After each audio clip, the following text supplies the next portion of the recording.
What's going on, guys? Welcome. We are here Saturday night, Wells Fargo Arena for the 100th annual Iowa High School State Wrestling Tournament. It's the finals. We have made it. We are here. We're ready to freaking rock and roll. I got 45 people here listening right now. I'm pumped for it. Hit a quick like button while we're waiting here as we clear up the Grand March. I want to thank you guys so much for riding and dying this week. You guys have been gangsters.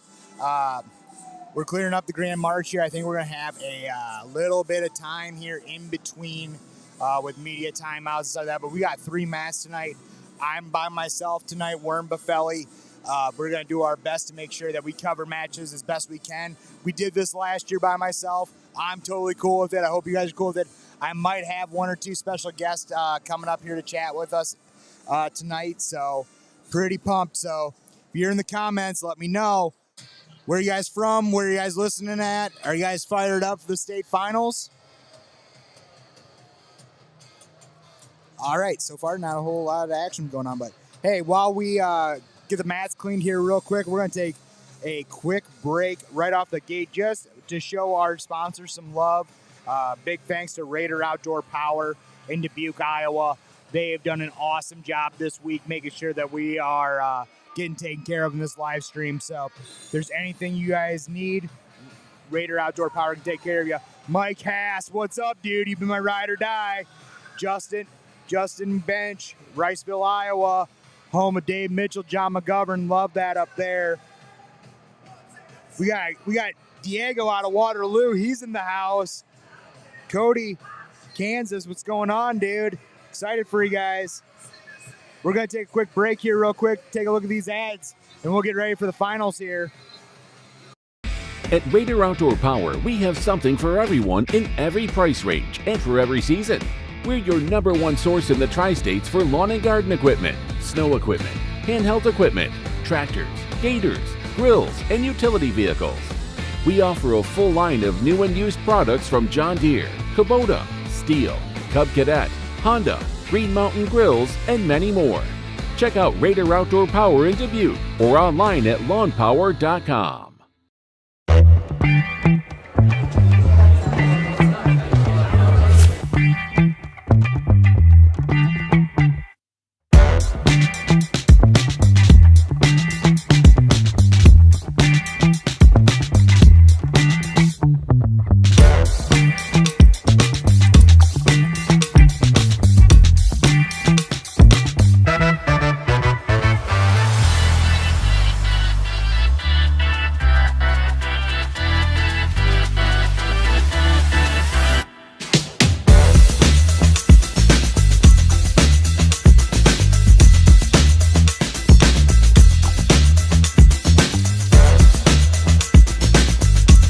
We're here the night before state finals, packed house, talking wrestling over a cold beer. Doesn't get any better than that. I love beer. I've been drinking beer for a while, and that's pretty cool. I think just the fact that Single Speed recognized us as someone that covers the sport and cares about the sport is to be alongside the name of Gable. I mean, that's a dream, right? Like, look at that. Join us before the state finals at Single Speed Brewing Company this Saturday from 2 to 5 p.m. Pain or limited mobility can affect every part of your daily life. Our goal is to get you feeling well enough that you can do everything that you want to do. Kinetic Edge Physical Therapy will make your physical therapy journey as easy and convenient as possible. Start with a free 20-minute injury screen and receive a complimentary benefits check. If you need pain relief now, go to kineticedgept.com or call 866-588-0230 to schedule your free screen today.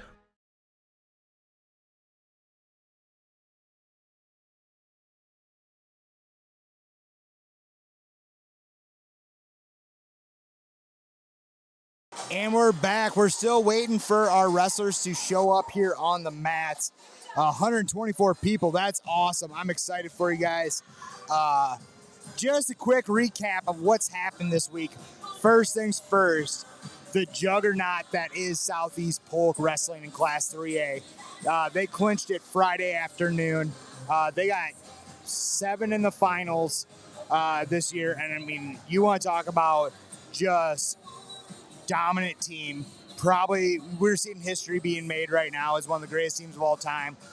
They have solidified themselves, breaking the team records held by Waverly Shell Rock in 2008 and Ballard in 2009. So, yeah, man, Waverly Shell Rock, or Southeast Polk is them right now, and you're gonna see it tonight. They have some guys that are absolutely talented. Meanwhile, in Class 1A, Don Bosco, they're doing the kind of same thing on 1A.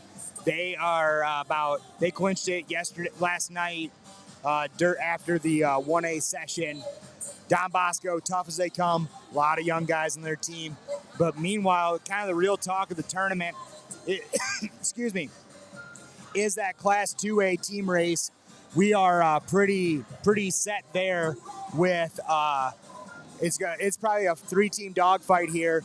So joining me in the booth tonight for a little bit here, I'm actually thrilled to bring in former 2-time state champion Marshall Kofi out of Twin River Bode. Is that right? Twin River Bode, your senior year, and then Akron Westfield, your first couple years? Yeah. Yep. Okay. Awesome. Hey, Marshall, thank you so much, man. I appreciate you joining me in the booth. How's it going, man? It's going real good. It's been a long week here down at the state tournament. I think a lot of people getting worn out, getting raspy voices in the coach's corner. It's a grind, man. I mean, we've been down here since Wednesday morning. It's a lot different than back in our day where it was a 3-day tournament. Now it's a 4-day tournament. These kids, though, it's kind of a different schedule, though, because like if you're a top 8 seed, you pretty much only wrestle 1 match a day. Being a guy who has seen a lot of success back in the earlier days, do you think it's a better thing now that's a 4-day tournament or a 3-day tournament? Man, it's hard to say. I think the level of wrestling is elevated so much in the last 10, 15 years that nowadays it might be good just to get 1 match and get some rest in between from such a high pace, high level of wrestling. Yeah. For the most part, like you look at Class 3A, that morning session kind of really helped them out because you think about it, they get done wrestling at about probably noon every day.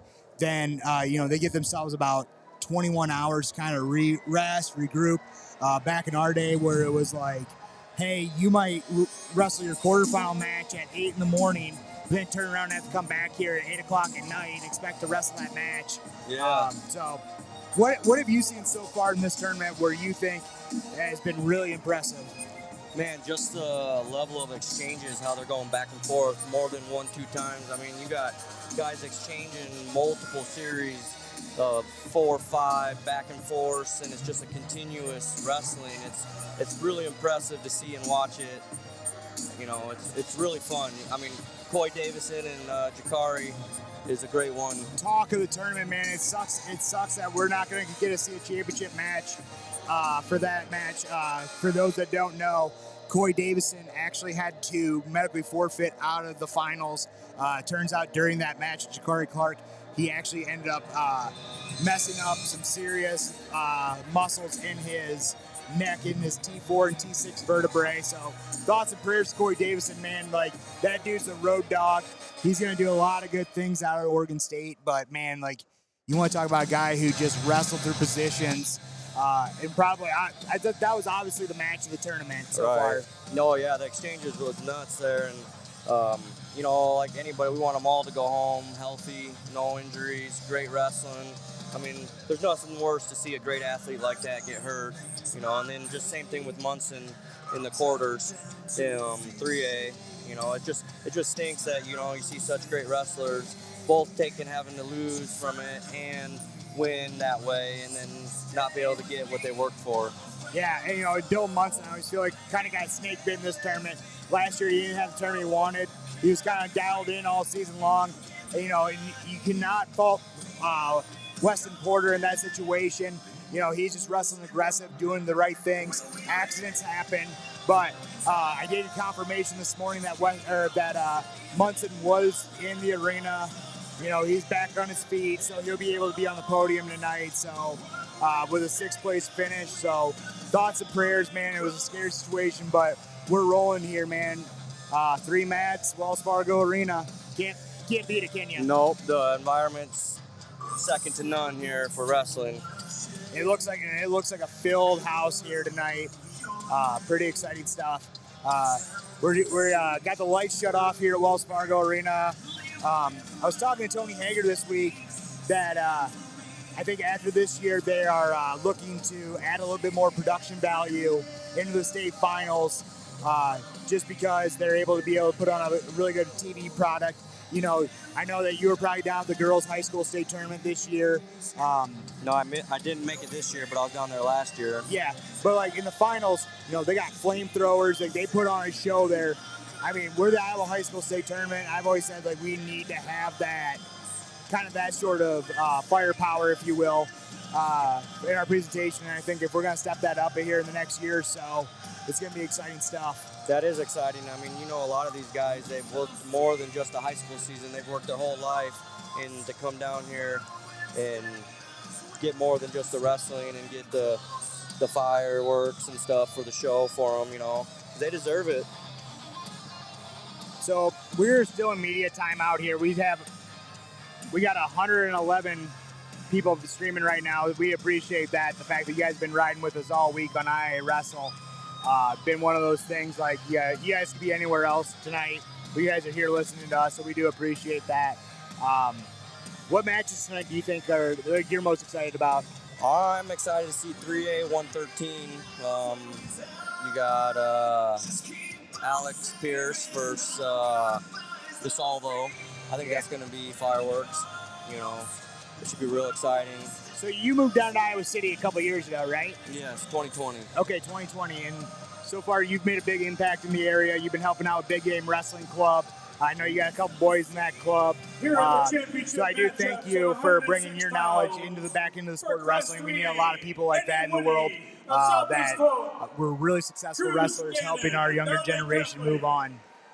No, I appreciate it. You know, someone's got to give back and keep building the future generations, and I feel like a lot of people from our generation, you know, you got Seabolt, McDonough, Dylan, Ty Carew, all those guys, we're all giving back, you know, just to the sport and the communities that help build us up. So it's only right for us to give back. Absolutely. So here we go. We're starting to get these guys out here on the mats.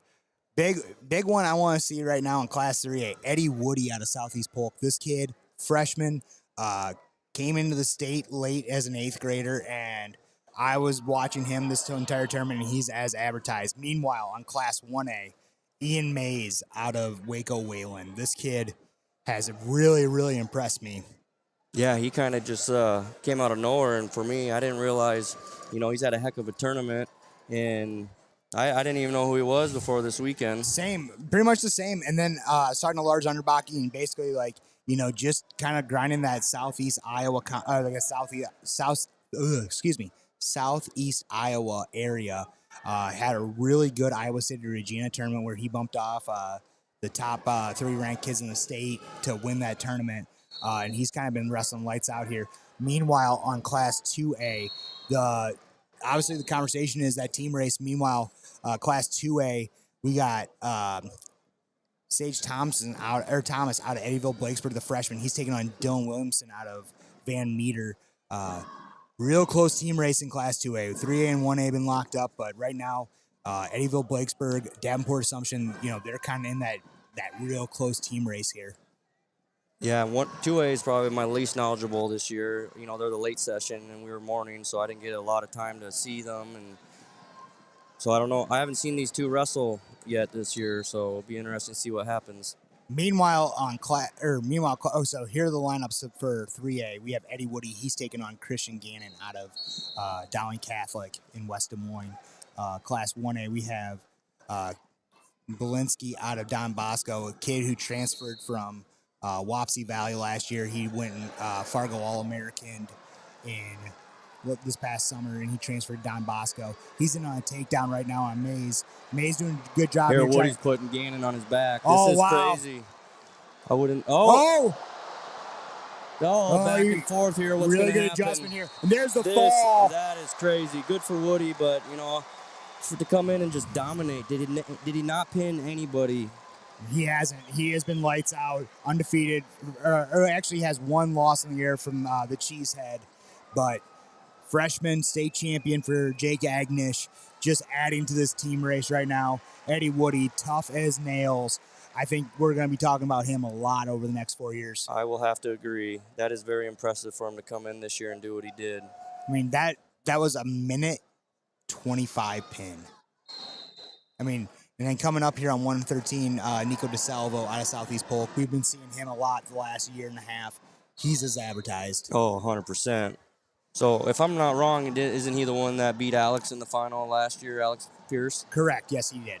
So I expect this match to be high pace, real technical, and I'm real excited to see it because I know Alex can move, and when he wants to go, he can go.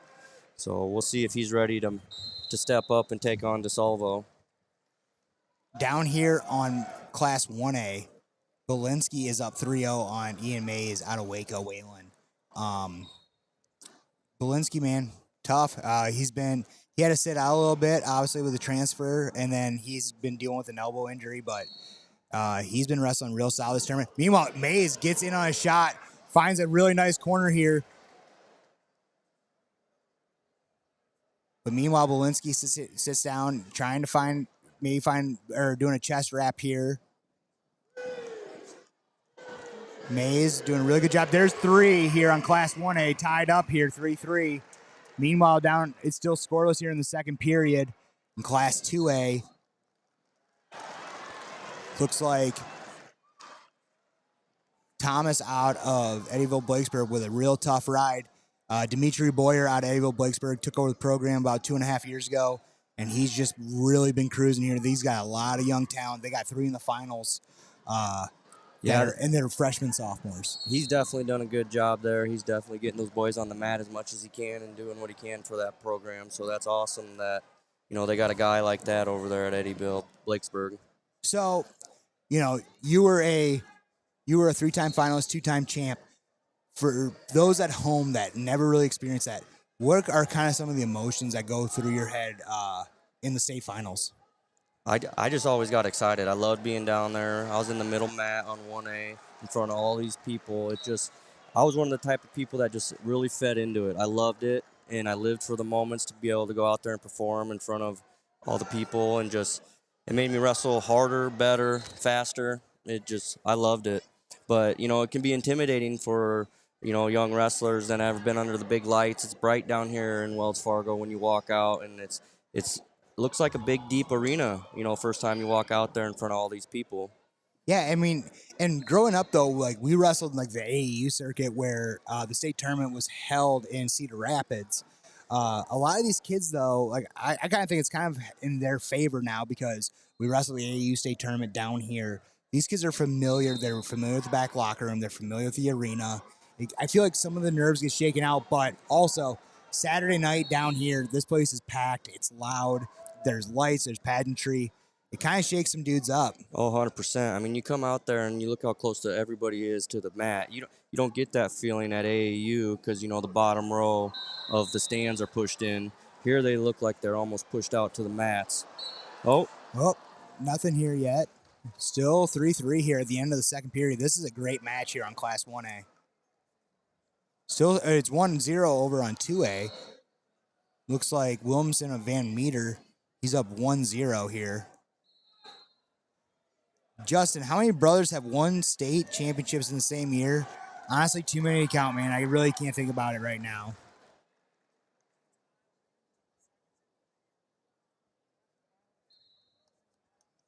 So May's doing a really good job, puts the legs in.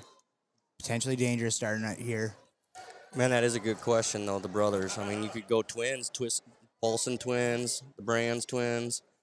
You probably have less number of twins winning the same year than brothers. Yeah, I mean, and then, obviously, next couple weights here, the Schwab brothers are going to try to win state titles in the same year.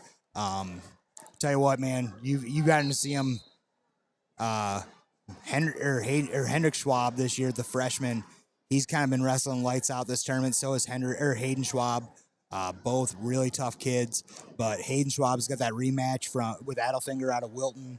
It's going to be real close. I mean, I think you have a pretty good familiarity with Adelfinger with big game. Oh, yeah, it's going to be exciting to see that one. And down here on 3, Merkel's situation, I think. Nope. Did he get it? No. No, Mays is holding on to that leg. Doing a really good job here. Minute 13 left here in the third. These kids, man, they just are able to just keep. Over here on 2, we got a takedown here from Williamson of Van Meter. He jumps ahead 4-1, 40 seconds left.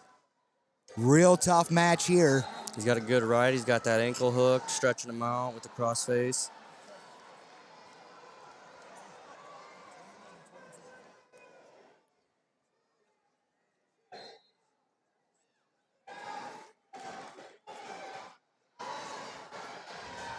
May's doing a really good job here. Tough ride. This is what you're going to have to do here for the next minute. You really, I mean, for how these takedowns have been going here in Class 1A, I mean, you're just going to have to put on a really tough ride. Yep, you're not going to be able to cut them and try getting a takedown here. Otherwise, I think it's going to be a real tough sled in here against Belinsky. Oh, 100%. So you're going to have to put a really tough ride in, and that's what Mays is doing. Hooks inside leg. Meanwhile, Belinsky, he catches that hip. There you go. He can get his hips up, get some separation maybe. Or Mays is doing a good job staying behind the arms, getting his legs crossed. Wouldn't be surprised to cellmate. Yep. Tabby, no, we can't watch it on YouTube. It's going to be on the Iowa High School Sports Network. You have to download that app. It is free, but you can listen to the audio here on YouTube. We got 125 people listening right now. I want to do a challenge here real quick. We got 13 likes. Everyone, click the like button real quick here. Let's see how fast we can get up to 40 likes here and go. No, I think they're upset here. The guys took off on the 2A mat whistle instead of the 1A whistle. So I think a little caution time here. I think looks like Seth Pugh down there from Columbus Junction. He wants to make sure that we get a fresh start here. That's good. They put the time back on the clock and everything. So, there we go. We got our first state champion freshman, Wilmanson out of Van Meter.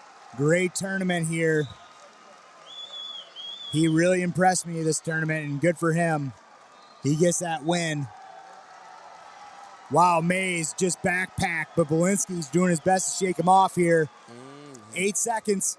See, can he hold on? He's grabbing his own ankle. I used to always call that a seatbelt ride with the legs in. Oh, Belinsky. He gave it to him. No, time ran out. He just threw the hit time up here. So we're going to overtime here. Only mat available right now. We love that. That's huge for us. They're going right into it. No time. Belinsky moving. Mays moving. Belinsky cuts the corner. Trying to get that go behind. Good for them going after it. Look at them both scrapping. Yep. Belinsky, though, catches the leg. He's going to have to get his arm out, wrap the waist. Mason a chest wrap here. The other thing I like with the new rules in this position, you just hold him in danger, exposure. He hooks the bottom leg. If he can hold him in exposure here. I think that's only a college rule. Is it just college? Yeah, there's no danger. But at this point, Belinsky gets the 3. Oh! Belinsky with the win for Don Bosco Gilbertville. Obviously, Mays is pretty crushed right now, but I tell you what, man, good scrap. Great tournament by Mays. He shouldn't have anything to hang his head on that one. No. Overtime loss. All I know is it's one of those things that'll fuel a kid. I guarantee here in a couple weeks, we're going to see him on the freestyle circuit. It's only going to make him better. Only going to make him better. You and I both know that. You and I both coach on the freestyle circuit. You know, it's very apparent the kids that are wrestling in the off season, they're the ones that are doing really good work, putting in the time, and obviously making huge strides in the off season. 100%. I always like to use the phrase time in a position. Is the more matches you can get, the more time you have in different positions, and live goes is only going to make you more experienced and better for when the time counts down here in the state finals. Well, we're kind of like spoiled if you think about it. Like, as being freestyle coaches, we get to watch like 1A and 2A state champions go at it in a high school gym on a Saturday. Oh yeah, it's fun. Like in the middle of April, like all of a sudden, like, you know, it depends on wherever you're at. All of a sudden, like 2 state champions are going in like the second round of a round robin freestyle tournament, and just watching getting a coach a banger of a match. It's exciting stuff. It definitely is, because then it almost is like they let their guard down a little bit and they just let it fly. Yeah, they have nothing to protect. Right. Meanwhile, down here, Class 3A, this is the match that you wanted to talk about. Nico DeSalvo out of Southeast Polk, the sophomore. He's taking on Alexander Pierce out of Iowa City West. Pierce, not new to the state finals, state champion, I believe, as a freshman. Yep, and then a runner-up last year to DeSalvo. So this is a rematch from last year. Meanwhile, in Class 1A, we have Hendrik Schwab out of Don Bosco. He's taking on Austin Etzel of Wilton. And over on Class 2A, we have Uriah Coder out of West Marshall. He's going to be taking on, I believe, Thomas out of Eddyville, Blakesburg, Fremont. Eddyville, though, 103 to 120, all in the finals. Yeah, that was Simon Bettis. I'm sorry. But Uriah Coder, ranked number 1 all year at 106, had an injury during Christmas time and decided that he had to bump up to 113. It does not show. Nope. Yeah, he's a tough kid. You know, he's been around a while. He's done the national circuit, trains at Siebold, I believe. Yeah, we've been watching him. I mean, me and Lars were talking about it. We've been watching this kid in AAU for a long time, and he just has always been electric. And he can throw people on a dime, man. He reminds me of your cousin Justin a little bit. Oh, that's exciting. Very explosive then. Down here on Class 3A, big collar tie here by Pierce.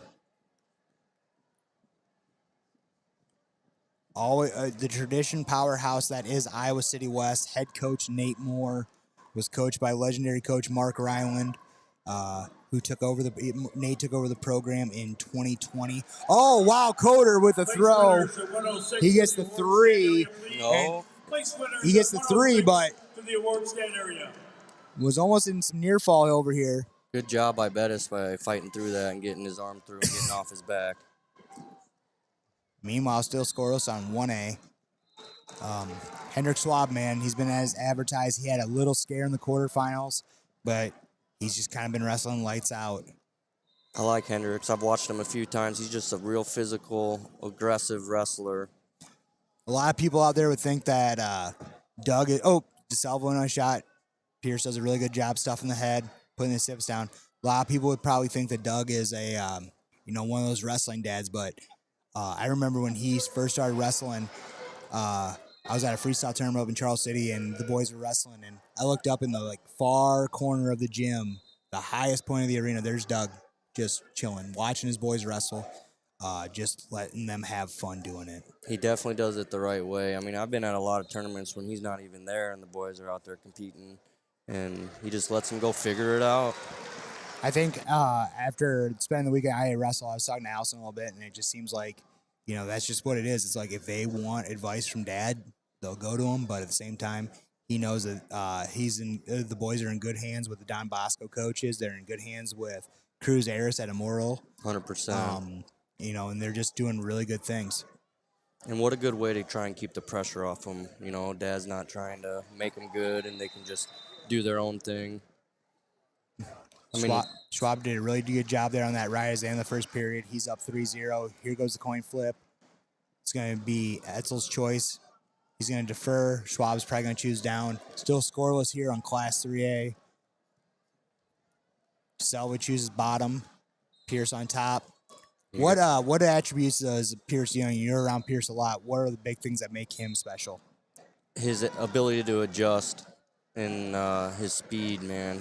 He's so quick and smooth when he wants to be, and he can read a wrestler and his attacks and setups and make adjustments in real time faster than a lot of guys that I've wrestled with. He goes out of bounds here. We got about minute 33 left here in the second. Meanwhile, 4-0 in favor of Schwab. Schwab gets the takedown, near falls. No. He's putting Etzel in trouble. Etzel's had a really good tournament. Took 4th as a freshman. Did not place last year at the state tournament. Sees himself in the finals.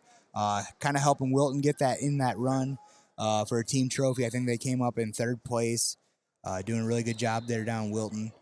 Meanwhile, down here on Class 2A, we haven't really talked about Uriah Colder. He's up 3-0 as he's looking for a neck wrench, but at the same time, Bettis does a really good job of hipping through back into that front headlock position. Coder does a really good job of bearing his hips to the mat. There he's trying to put a throw on Quarter. Quarter And he to his gets back. it. Almost. Is he going to come out? That's tight. If he's not, it's got to be hurting him right now, but he's sitting his hips through, taking his time, nothing crazy, and Coder pops out, gets the takedown here. He jumps up 8-0. Man, this kid's special. Yeah, that was just good perseverance there to just roll through and keep fighting through that, you know. Schwab in on another takedown, I think, or he's just still in control. He's up 11-1 right now here in the 2nd period. 1-0 in favor of DeSalvo here on 3A. Just a back and forth match. No one's really getting on any offense here. Both doing a really good job of wrestling. No stall calls here. They go out of bounds. Schwab finds a... Schwab is just putting the hammer on out there. Just wrestling real smart, real controlled. Nothing crazy. Just stacking the points, easy points. He's up 14-0 here, going into the 3rd period. Wait. Oh, I thought they were throwing up of some sort. Schwab's going on his feet here. He decided take down here, gets tech fall. Tech fall in the finals, man. That's impressive. Pretty dominant here for a freshman. As he finds the high crotch, he sits to the corner, trying to cut it. No, it's going to be tough to recover here. Yep, I think he's going to get it here. Yep, there's 3. Hayden Schwab, freshman state champion with the tech fall in the finals. Big win for him. Not a lot of celebration, just a fist in the air. Oh, here's Quarter on his back. Coder on his back, oh boy. Turn of events here, oh man. Runs out of time. He's obviously a little bit fired up here. That puts him in the lead though, 6-5. 6-5 going to 3rd period. This is going to be a banger. Coder needs to readjust here real quick. I mean, he just got scared. I think he got scared a little bit. Injury time. I'm not sure, man. Blood time, it looks like. 1-1 over here on 3A while we got a break. Let's cover this. This is as close as it gets here. Minute 20 left here. Pierce in on the shot. DeSalvo stops the front head.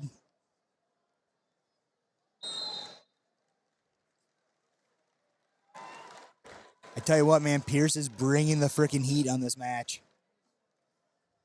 I bet he's got some regrets from last year. Maybe he thought he could have put a little more in. If not, I bet he's not going to leave anything on the table. Oh, smooth single leg. Smooth single leg by DeSalvo. He's trying to cut the corner, but Pierce doing a really good job blocking the head. But DeSalvo finds himself, brings it back to his feet. Pierce has a whizzer in. Still looking to finish here, 45 seconds. Trying to step over. Man, Pierce defense right now, real impressive. But DeSalvo just hanging on to that single leg. Nothing yet. Pierce, leg inside. 7-5 over here on Class 2A with Bettis. Oh. DeSalvo with a takedown with about 20 seconds left. 4-1 over Pierce. DeSalvo just sitting in a claw ride. Short time. Goes for a roll, trying to catch an ankle here. Oh, he's going to have to do something. I don't think it's going to be enough time here as Nico DeSalvo catches that second state title in 2 years. What a match. What a match. Obviously, birthdays and funerals, man. Pierce down there, pretty dejected. DeSalvo fired up. Man, but great match. No, what just fireworks. Really good match. What a pace. You know, and I think there might be a little bit of respect there, I think. It's got to be. I mean, you have 2 amazing wrestlers. I mean, we're talking great wrestlers ranked in the country. Wow, look at this. Coder, he was up 8-7. All of a sudden, he gets 2 near fall. He's jumping up 10-7. You know, I think we can say it right now. I was talking to his dad yesterday. Coder's got a completely blown out knee. Oh, that's crazy. And he's just been wrestling at a pace that's just absolutely insane. Man. The mental toughness in high school to be able to fight through that. Yeah, with 12 seconds left here in the third period, it's going to be a ride coder unless something crazy happens here. But we've seen crazier things happen. But he's going to just lock in here. 3, 2, 1. Wes Marshall gets a state champion, Uriah Coder. He's fired up. Big celebration there for him. Backflip on a blown out knee. You're wild. That kid's tough, man. Show some athleticism there. So Eddyville Blakesburg, they go 0-2 right now in the finals. That's not helping their team race case at all, but hopefully here they figure it out.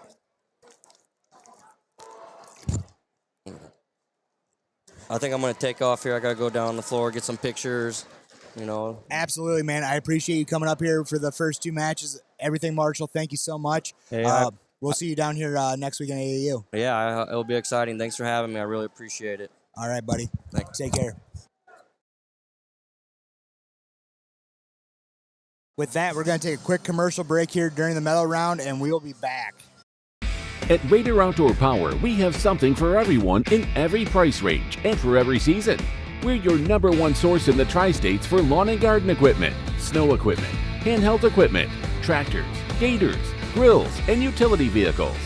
We offer a full line of new and used products from John Deere, Kubota, Steel, Cub Cadet, Honda, Green Mountain Grills, and many more. Check out Raider Outdoor Power in Dubuque or online at lawnpower.com.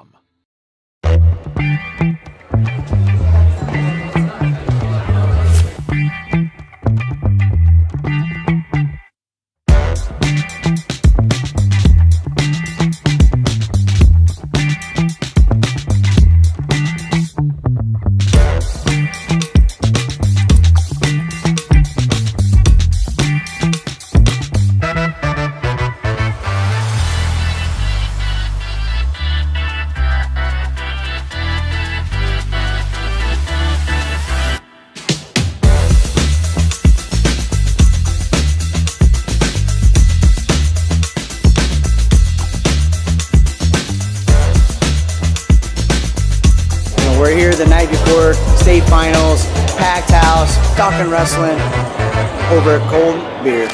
Doesn't get any better than that. I love beer. I've been drinking beer for a while, and that's pretty cool. I think just the fact that Single Speed recognized us as somebody that covers the sport and cares about the sport is to be alongside the name of Gable. That's a dream, right? Like. Look at that. Join us before the state finals at Single Speed Brewing Company this Saturday from 2 to 5 p.m. Pain or limited mobility can affect every part of your daily life. Our goal is to get you feeling well enough that you can do everything that you want to do. Kinetic Edge Physical Therapy will make your physical therapy journey as easy and convenient as possible. Start with a free 20-minute injury screen and receive a complimentary benefits check. If you need pain relief now, go to kineticedgept.com or call 866-588-0230 to schedule your free screen today. Hey, you guys have the Wi-Fi from today? All right, thank you. Presenting the Class 2A awards at 106 pounds, Coach Chaz Finaro. In 8th place, Mitchell Williams, Crestwood Cresco. 7th place, Riker DeWitt, Williamsburg. 6th place, Colin Dietzenbach, Burlington, Notre Dame. 5th place, Charlie Bowman, North Polk. 4th place, Jackson Parmenter, Benton Shellsburg. 3rd place, Coy Mailer, Union, LaPorte City. Runner-up, Slater Thomas, Eddyville, Blakesburg, Fremont. And your Class 2A 106-pound champion from Van Meter, Dylan Williamson.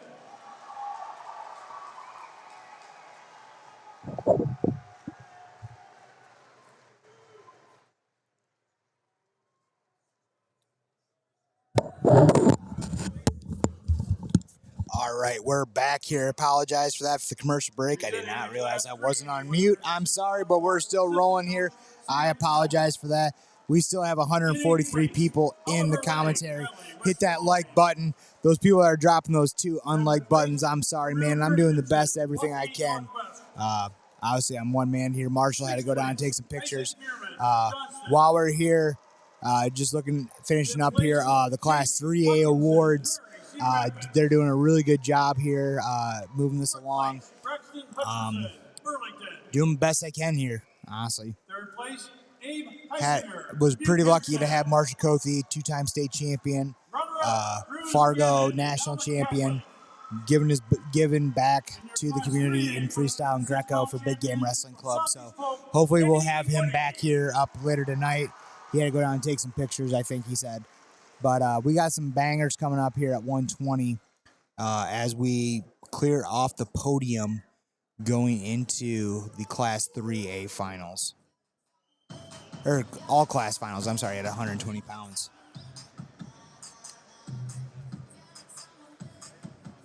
Quick question. You guys are all listening tonight. What are you guys all up to tonight besides listening to the state finals? Are you guys just all listening on audio, chilling out? Or are we, we with some friends? We with some family? What are we all doing here? Let's get the comments going here during the break. I want to say Slater Thomas just got done wrestling, so be on the look. I believe he just took second place. Paulson twins out of Lewis Central. They were some brothers that won state titles the same year. We're gonna find out here real quick at 120 pounds. Don Bosco. This is gonna be a rematch at Class 1A. This one is gonna be fun, I think. Liam Adelfinger from Wilton beat Hayden Schwab last year in the state finals, and during the offseason made some huge gains. Won Fargo and Greco, won Fargo and freestyle, made the cadet world team for Greco for Team USA. So really, you're gonna see some huge. I think you're gonna see what kind of gaps were made or leaps were made here in the offseason. Adelfinger, though, has come in a little confidence knowing that he has that win last year. Down on 2A, we have Braden Bonesack. He's going to take on Easton Enier to Ballard. Bonesack has been lights out. Union has been on the call. Jeff Knight, watching his nephew Jake from Florida. Jeff Knight, one of the wrestling greats of Iowa. Big wrestling family. The Knight family out of Clinton, Iowa. Man, I've known about this name for a long time. Tyler Babb, go Wilton. Whistle blows right away here. Class 1A. Both guys in a hand fight here. Meanwhile, down on Class 3A, Cade Vandermark of Ankeny Centennial. He's going to be taking on Jake Knight out of Bettendorf. Knight, the state champion as a freshman. Lost last year in the finals. Committed to Oklahoma as a junior already. Adelfinger right away. They go out of bounds, put Schwab on his back. Gonna make things spicy up here. Down here on mat 2, still Class 2A, still scoreless. Knight in on the takedown right away with Vandermark, and he's gonna optional cut. He's feeling froggy on his feet. I look down here on the corner of Class 3A. Dad Jeff Knight in the corner. Schwab inside trip to a takedown, and he gets 2 set of near falls, maybe 4. Really good job there. Takedown, inside trip, puts Adelfinger on his back. He's going to jump out to a 7-0 lead real quick. Jeff, down there listening in Florida, got a quick question. How long has Jason Evans been in the corner with Dan? I feel like those guys have been together for at least 25 plus years, even back in his time when Jeff was at Clinton. If you could fill me in on that, I'm curious. I've become a really good friend of Jason Evans. His son wrestles for Loras College, where I wrestled at. So I've been keeping in touch with Jason a long time. Just curious about that. So Schwab jumps out to a 7-0 lead after a little bit of a scare as they go out of bounds. I think he had to do a quick readjustment here. He's feeling confident now that he got that Adelfinger splitting the legs, but Schwab doing a really good job of controlling on top. Down on 3A. Knight gets a set of swipes, 3 near fall. He's up 6-1 in favor of Vandermark out of Yankee Centennial. Vandermark, returning state finals, tough as nails too. Knight's wrestling at a pace this week that's pretty impressive. Meanwhile, Schwab has a cradle locked up, kind of taking his time. He's got plenty of, as time runs out here in the first period. 7-0, still scoreless on 2A with Bonesack. Bonesack and Enyart out of Ballard Huxley. Ballard, one of those teams that's really been had a great tournament so far. A former powerhouse, have had going in and out a couple coaches, but they're still going strong. Schwab in on a takedown. He looks to finish here on Adelfinger. He jumps up 10-0. I think he shook off that throw out of bounds real quick. He's feeling pretty spicy right now, in the words of his mom. They go out of bounds. Knight up 6-1 here to start the second period. Knight chooses down. Vandermark puts in a tough ride, pulling the ankle. Over on Class 2A, it's going to be 1-0 right now in favor of Enyart out of Ballard. Really good wrestling here in class, or all 3 classes at 120 pounds. All guys are getting after it here.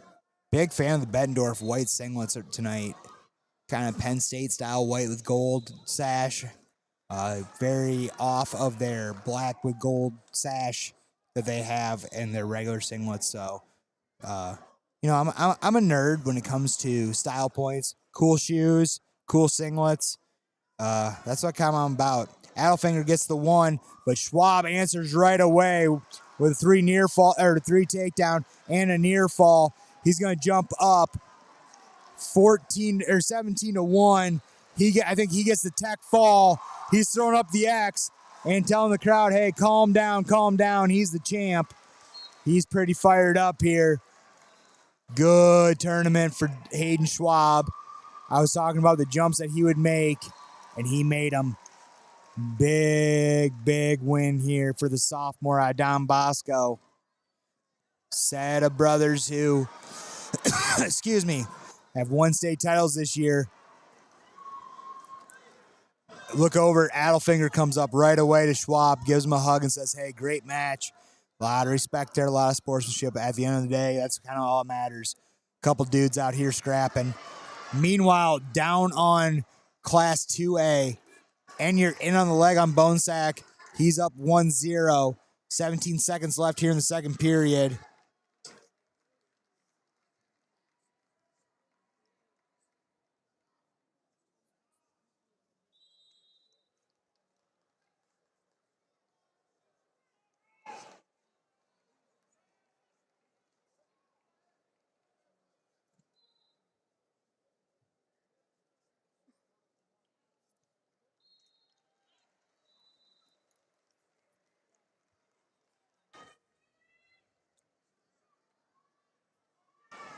So here we go in Class 2A, still at 1-0 in favor of Enyart. Start of third period. Bonesack decides to go on his feet here.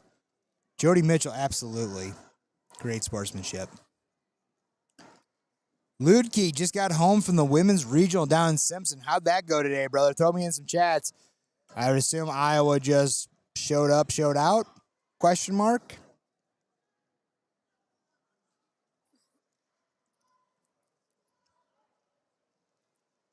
Knight in on a single leg, but Vandermark doing a really good job hooking the ankle. But Knight doing a good job, up 10-1 here. Minute 25 left in the third.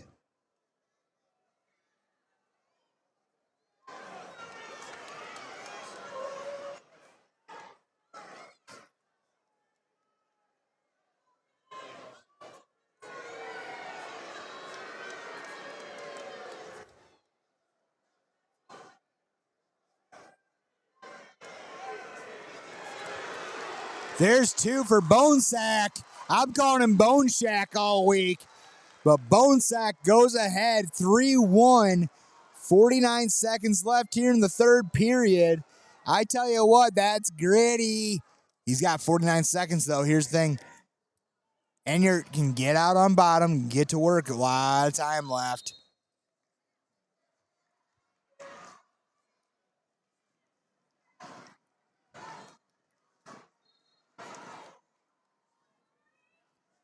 Really good wrestling here down on Class 2A. Meanwhile, Vandermark in on the leg of Knight, trying to cut the corner. Stalling on Bonesack. Tell you what, man, I mean, I don't blame him. All of a sudden you jump up, you're down one with 30 seconds to go, kind of getting running. Meanwhile, Enyart in on the double leg. Bonesack, though, hard wizard. They get to the edge. It's getting close. I think Bonesack does a really good job hipping that wizard down. Looking good, looking good. Meanwhile, Vandermark, he scores a takedown here. He's up 10-4. Knight gets called for stalling. He was kind of basing out there as time runs out. It's going to be Knight, though, win 11-4. That's the second state title in 3 trips to the state finals for Jake Knight. Coach Knight pretty excited. Meanwhile, in Class 2A, Bonesack from Union, LaPorte City, state champion. Oh, wait. He's got a T-shirt. What's he doing? He's putting a T-shirt on. I don't know what's going on here. I would assume he's remembering someone. LaPorte City passed away, possibly. If anyone got some inside story here, let me know. It was pretty special here seeing that. I didn't know if he was trying to make a commitment to college or not, but put a shirt on. It looks like it says number 12 on the back. So if anyone out of Union who's been riding this week can fill me in a little inside story here, I'd really appreciate it. Love those kind of stories.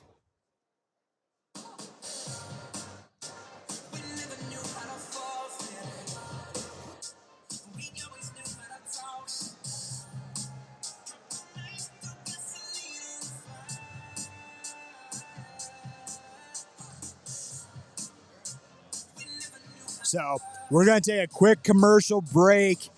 We're going to get to the podium here. We're going to have a lot of chances to thank our sponsors here with the award stands. But this year, obviously, we didn't want a lot of dead time, but we're going to take a quick commercial break. Get an opportunity to see Raider Outdoor Power Single Speed Brewery and Connect Edge video. We'll be right back. At Raider Outdoor Power, we have something for everyone in every price range and for every season. We're your #1 source in the Tri-States for lawn and garden equipment, snow equipment, handheld equipment, tractors, gators, grills, and utility vehicles. We offer a full line of new and used products from John Deere, Kubota, Steel, Cub Cadet, Honda, Green Mountain Grills, and many more. Check out Raider Outdoor Power in Dubuque or online at lawnpower.com.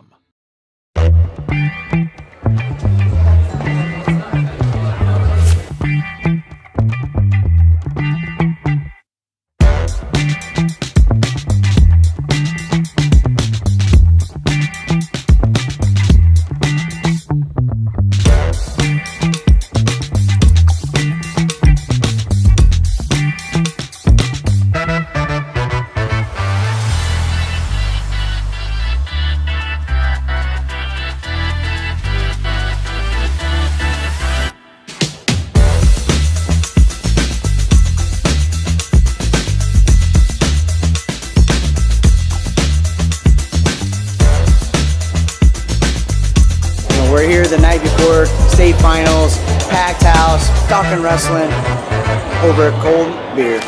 Doesn't get any better than that. I love beer. I've been drinking beer for a while, and that's pretty cool. I think just the fact that Single Speed recognized us as somebody that covers the sport and cares about the sport is to be alongside the name of Gable. I mean, that's a dream, right? Like, look at that. Join us before the state finals at Single Speed Brewing Company this Saturday from 2 to 5 p.m. Pain or limited mobility can affect every part of your daily life. Our goal is to get you feeling well enough that you can do everything that you want to do. Kinetic Edge Physical Therapy will make your physical therapy journey as easy and convenient as possible. Start with a free 20-minute injury screen and receive a complimentary benefits check. If you need pain relief now, go to kineticedgept.com or call 866-588-0230 to schedule your free screen today. Cool, they're handing out the hats on the podium this year. 2018 was the first year they brought out the champion hats. Those are starting to become the new collectible item of the state champions. You win a state title, you win a team state title, you get an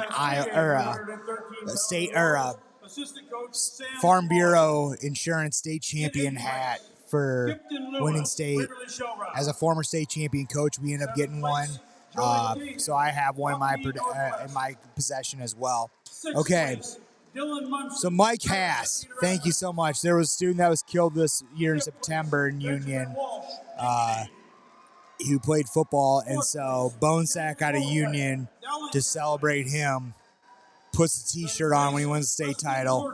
That's pretty freaking cool, man. Like, that just kind of gave me chills.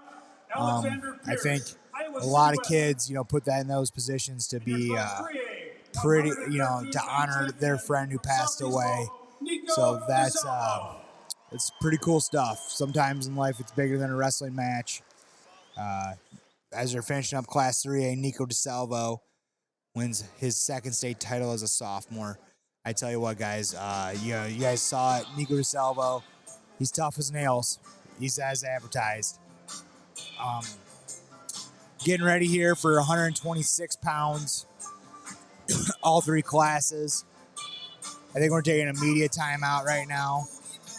Playing Rock the Cash Bar in the arena. Crowd's still pretty fired up. Tell you what, man, we got a nice crowd here tonight. Not completely sold out, but a lot of people in the venue. Lower Bowl is pretty much packed. We got some cats up in the 307, the highest point of Wells Fargo Arena, just chilling up there. We're kind of talking about it this week with the state tournament, where it's like, up there, man, it gets me real high anxiety. 126 pounds. Class 3A, Christian Castillo. Ludke says there'll be a Nationals in Coralville a couple weeks. So down here on Class 3A, Christian Castillo out of Ames, he's going to be taking on Max Riggins. Meanwhile, Class 1A, Gavin Landers, Denver, he's taking on Rowdy Neighbor of El Burnett. Class 2A, Carter Schmass of Crestwood. He's going to be taking on CJ Davis of Burlington, Notre Dame. Tell you what, man, Class 3A, Christian Castillo, first year in Iowa, was a three-time Arizona State champion for Sunnyside High School, the same high school as Roman Bravo Young of Penn State. He is committed to Iowa State, so this year he moved to Ames so he can be a little closer to training the Cyclone Training Center. And he's won everything, man. Super 32. He's won Fargo. He's tough as nails, man, and he's been a lot of fun. Meanwhile, Max Riggins out of Southeast Polk, another tough as nail kid, working his way through this tournament, gauntlet-like. Class 2A, Schmaz out of Crestwood, put on a really tough tournament. He's taking on CJ Davis, who's been lights out all year. He's only taken one or two losses on the year. But Class 1A, you got Gavin Landers, returning state champion sophomore out of Denver. He's taking on Rowdy Neighbor, returning state champion senior out of El Burnett. Gavin Landers, man, been watching him since he was a little kid. He is as advertised. He does a really, really good job of keeping things methodical. As I say that, over on Class 3A, Castillo gets the takedown, 3-1 on Riggins as he shoves him out of bounds. Back on their feet there. Castillo, man, dynamite on his feet. Just really, really good job on his feet. As he gets another takedown, there's 3. Looking to cut Riggins again. He jumps up 6-2. They go out of bounds. Meanwhile, down here in Class 1A, still scoreless. Rowdy Neighbor, man, I've been watching this kid. since he was a freshman in high school. Obviously, with a name like Rowdy Neighbor, obviously first team all name in this tournament. Rowdy Neighbor, had a rough freshman year. Not a rough freshman year, but for being an elite as he is, I think he had probably 12, 13 losses. As a sophomore, he places he makes the state finals. Last year, he wins it. But meanwhile, Landers in on the legs. He gets the takedown here with 33 seconds left in the first period. Been talking about Landers this entire tournament. He's methodical. He takes his time. He doesn't throw a lot of flash. It's a lot of blue collar wrestling with him. Gets in on a high crotch. He will take his time, just working through the position. Doesn't need to get roly poly. Just kind of goes. Meanwhile, in Class 2A, Schmaz of Crestwood, he jumps out to a 3-0 lead. About to go out of bounds here.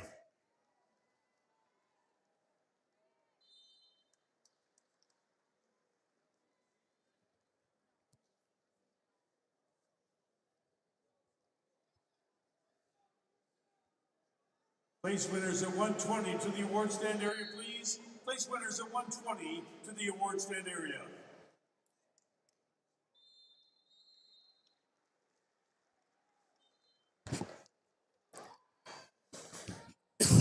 Sorry. It's been a long 4 days, guys, so the throat's kind of taking it right now, but during the break here after the medal round, I chugged a big ol' thing of honey. Oh my God, Casey Stewart out of Makokata, Iowa, in on the chat, former state qualifier in 2006. What's up, dude? Thank you so much for listening. It means a lot to me. I hope you're doing well. A lot of love, my man. A lot of love.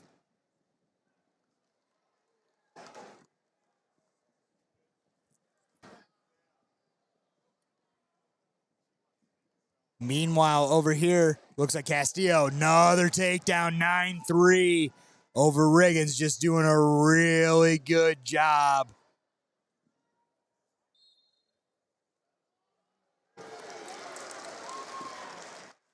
Oh, Casey, I'm just down here working for IAwrestle this weekend. Just getting best seat in the house, getting to watch a bunch of good wrestling, talking wrestling all week for IAwrestle. Pretty blessed, man. I'm doing really well. I hope you're doing the same. Castillo still up 9-4. Meanwhile, down on the middle mat, Class 1A, Landers taking a 5-1 lead. They're doing a little blood time here. Meanwhile, in Class 2A, Schmaz, he takes a 6-1 lead as he's riding here in the second period. Really tough job here.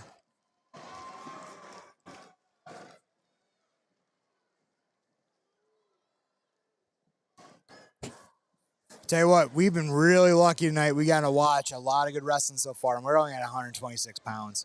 These guys down here can scrap. Looks like we're getting ready. We go back here in Class 1A. Landers up 5-1 on Rowdy Neighbor. Meanwhile, Castillo just put it on. 16-5 on Max Riggins in the second period. Another takedown here is going to extend that lead by 13.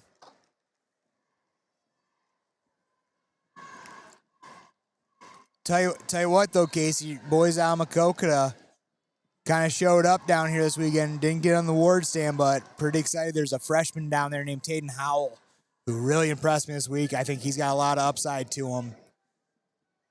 Castillo in on another takedown. Riggins throwing his hips in. Doing a really good job here, spreading the gap.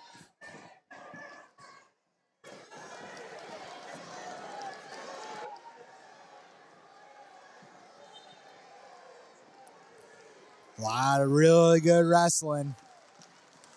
Excuse me. As we end the third period here with Landers and Neighbor, it's going to be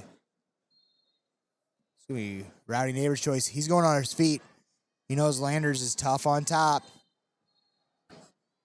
Doing really good here. Deciding, hey, let's go on our feet. We got to score more points.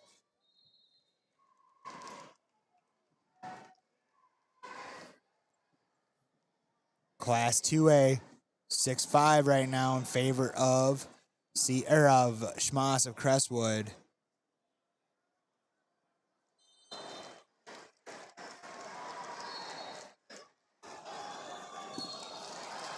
Really good stuff here. Christian Castillo, 22-6 win, the state champion for Ames High School. No celebration here. I think he kind of knew walking into this tournament, he was the dog, and he's proven it. One of the best wrestlers in the country, Christian Castillo. Big win there.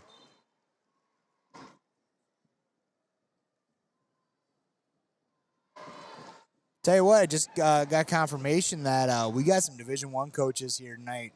We saw Tom Brands, we saw Doug Schwab, we saw Kevin Dresser, and then just heard David Taylor's in the stands tonight. That's kind of exciting. I think he's down here watching some wrestling. I know he's got a recruit, Drayshawn Ross.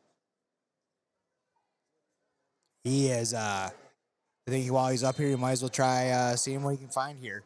I know him and Nico DeSel will have a pretty good relationship growing up, so.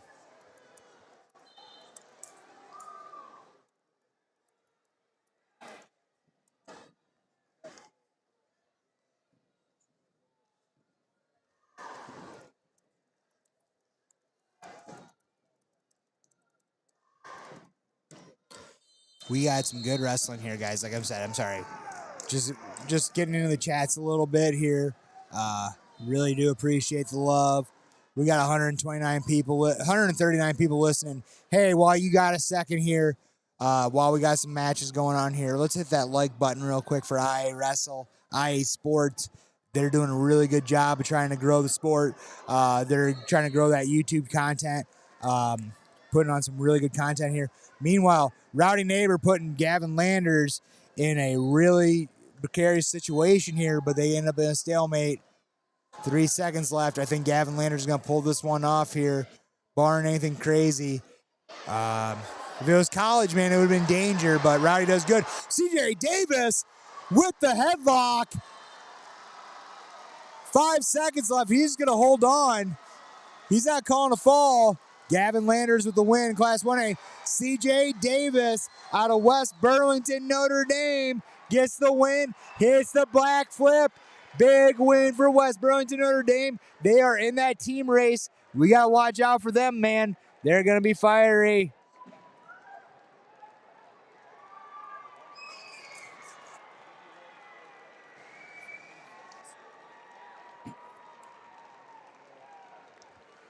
Good win there for CJ Davis. I tell you what, close match there in Class 2A, but Davis finds that headlock. He's been known to hit that. Really good wrestling there. He's just, that's definition of the game in the state finals, being able to stay in that grind, stay in that hunt, make sure that he's able to get the win there. So state champion for West Burlington, Notre Dame. One of those programs that a couple of years ago wasn't on the up and up, but in the last 5-6 years, they're definitely proving a point. Sixth place, Gage Samo, Waco, Class 1A. Fifth place, Brock Sheehy. Fifth place, Brock Sheehy of West Air. Owen Hendrickson. Fourth place, Owen Henderson, the freshman of Elburnett. Third place, Cooper Hines of Jessup. Second place, Liam Adelfinger.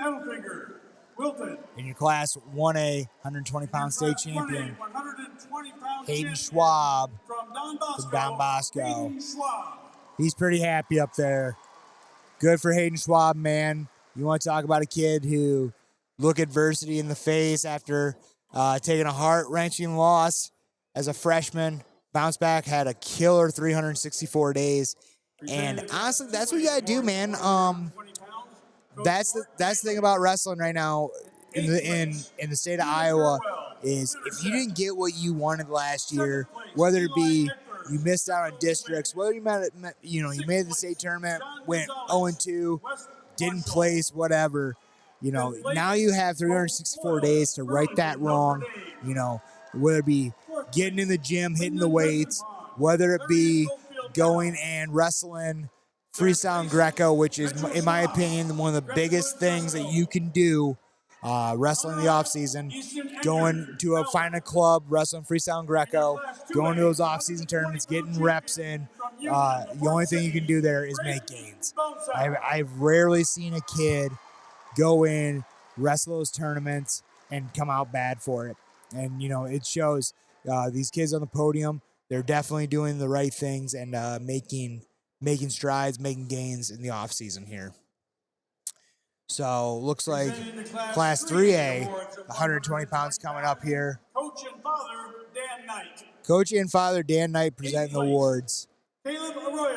Caleb Aurelio, Verbandale. Seventh place. Sylvester Coto. Sylvester Coe, Waterloo West. Sixth place, Matthew Tran. Sixth place, Matt Tran of City West. Fifth place, my dude, Mitchell Pins, out of Dubuque Hempstead. Fourth place, Matt Prine of Southeast Polk. Third place, Caleb Kurtz out of City High. Second place, Cale Vandermark of Ankeny Centennial.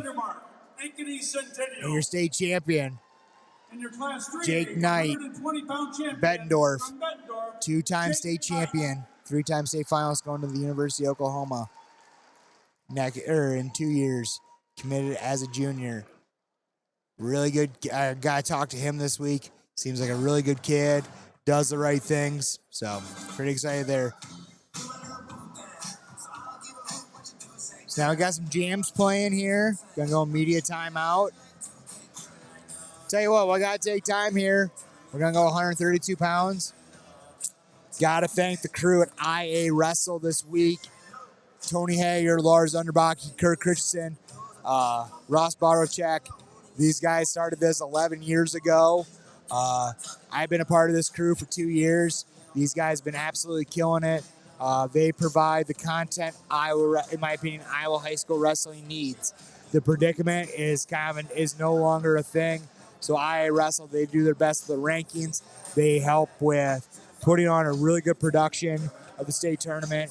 They, they promote our wrestlers in the state of Iowa.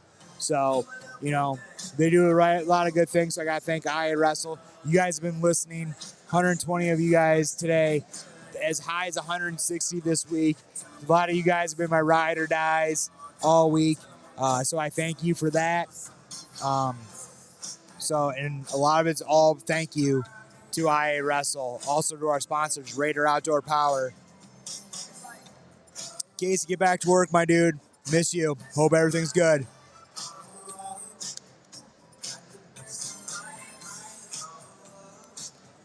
Jamming on some, here we go. Getting ready. 132 pounds. Class 3A, Carter Pearson of Southeast Polk. He's going to take on TJ Kester. Battle of two state champions. Both going to Iowa State next year. So they're going to be guys who are, could be possible workout partners. Class 1A, Jaden Rinkin, Nashville Plainfield, taking on Drew Anderson, Riverside, Oakland. Meanwhile, Class 2A, Jace Hedeman, Union LaPorte City, taking Carter Catch'emall out of New Hampton, Turkey Valley. Jace Hedeman, two-time state champion, three-time state finalist last year, got stopped on his way to potentially winning 4 state titles. He will be going to UNI next year. I got a funny feeling you're going to see some fireworks out of this kid. You lose in your junior year going for a 4 state title. You guarantee that senior year, you're going to want to make sure that you put dots on every I you can. So we're about to start here. Meanwhile, Class 1A, Jaden Rinkin going to UNI as well, has been lights out this tournament. He's going to be taking on Drew Anderson. Wrestled at Council Bluff Lewis Central last year, moved to Oakland Riverside this past year. Been wrestling lights out, beat returning state finalist Brock Morris in the semifinals of Class 1A. Meanwhile, in Class 3A, they're back. John Richardson, I hope everything's okay, man. I know you had an emergency. You're back with us. You've been a ride or die all week, so thoughts and prayers if anything was serious. Heedman in on a shot right away. Looks to pick it up. Gets the 3 on Catch'emall. Tough ride. Big crotch lift return. He's looking to find near fall points. Doesn't have it, but man, big crotch lift. So he decided to cut. Now he's going to start putting on the pace. Getting rowdy here. Meanwhile, scoreless here on 3A. Carter Pearson, man. Giving you props, man. This dude has been first team all wrestling shoes this week. I'm a wrestling shoe nerd. All term he's been rocking the Adidas Sydney 2000s, a pair of shoes that are 25 years old that are absolutely in great shape. Wearing the Rulons tonight from Asics back in 2005. Real big, valuable shoe guy here. Kester, though, going out of bounds with a takedown. Kester, two-time state champion. He's going to Iowa State, wrestling really well. Drew Anderson trying to go Jonesy, and he catches Rinkin with a Jonesy, but nothing. Nothing. They got excited there for a second as Rinkin comes out the back door. While I'm saying that, Jace Heedman gets the fall. 25 seconds left in the first period. He hugs Coach Mailer and four-time state champion assistant coach Max Thompson. Jace Heedman, four-time state finalist, three-time state champion, Class 1A. Best of luck to him as he goes on to the University of Northern Iowa next year. Really good tournament for our guy, Jace Heedman. We had a lot of LaPorte City Union love last night in the commentary. I don't know if they're, all in a group, big gang down in the Port City. So if you guys are listening out there, party up here for your boy Jace Heedman. So now we can cover 1A and 3A a little bit more. Still scoreless. Actually, Rankin gets the takedown here at the end of the first, going into the second period. And he's, meanwhile, still scoreless down here in Class 3A. Kester and Pearson. I believe Kester trains at Big Game Wrestling Club in the offseason. Carter Pearson trains at Seabolt Wrestling Club in Jefferson, Iowa. So both these guys have been, obviously they've seen each other a lot growing up. AU circuit, freestyle circuit, you name it, they've been there. So Rinkin up 3-0 in Class 1A. Wrestling really well right now. Looks to cut the corner. Anderson trying to cut the corner on Rinkin. But Rinkin doing a really good job just getting real tight on the hips. Going into a chest wrap. Looking to step over. Again, nothing flashy. Just kind of just being methodical about it. Getting crazy, if you will. One of my favorite lines, getting crazy with the cheese whiz. You guys know a good Beck song called Loser. 1-0 right now in favor of Pearson as they go out of bounds.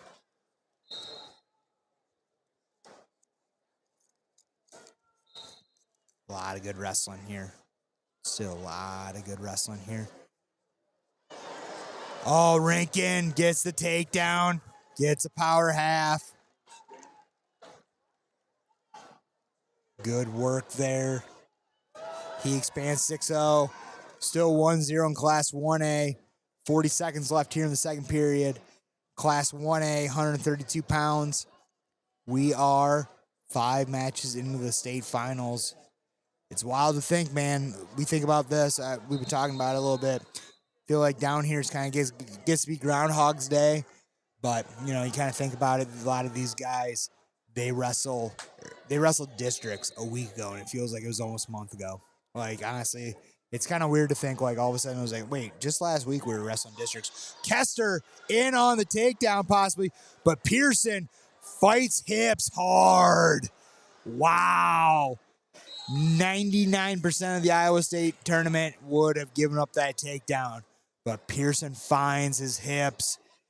Big time gritty stuff, but Pearson gets called for stalling on the way out. Kind of backing out right now.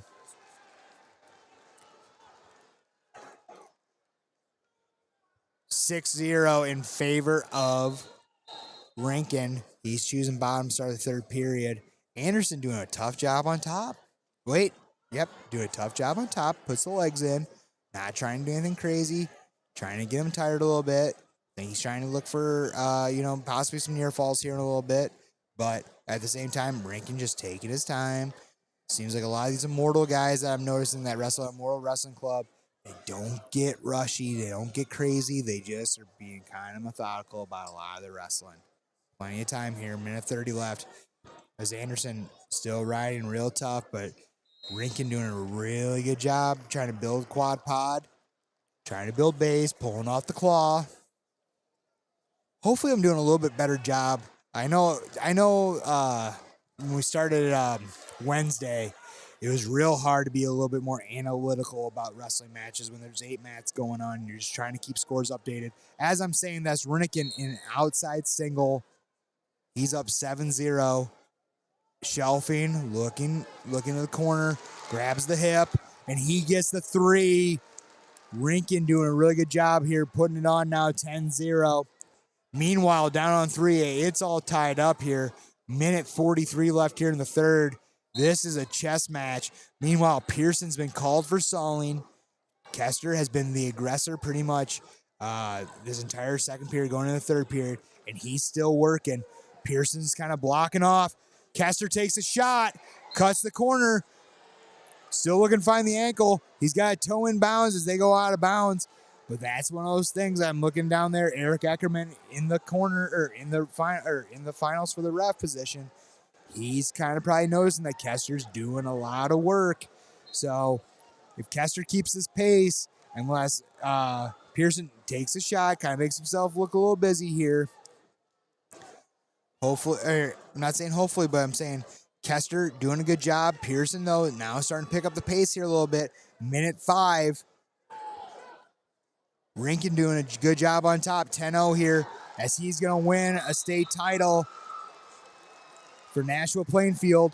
Kester in on the shot. Looks to get the carry. Kester gets the carry and gets a set of near falls. He's looking. He might get the fall here still. A lot of time left here in this match, but he's pushing, and he gets the fall. TJ Kester gets the fall for Bettendorf.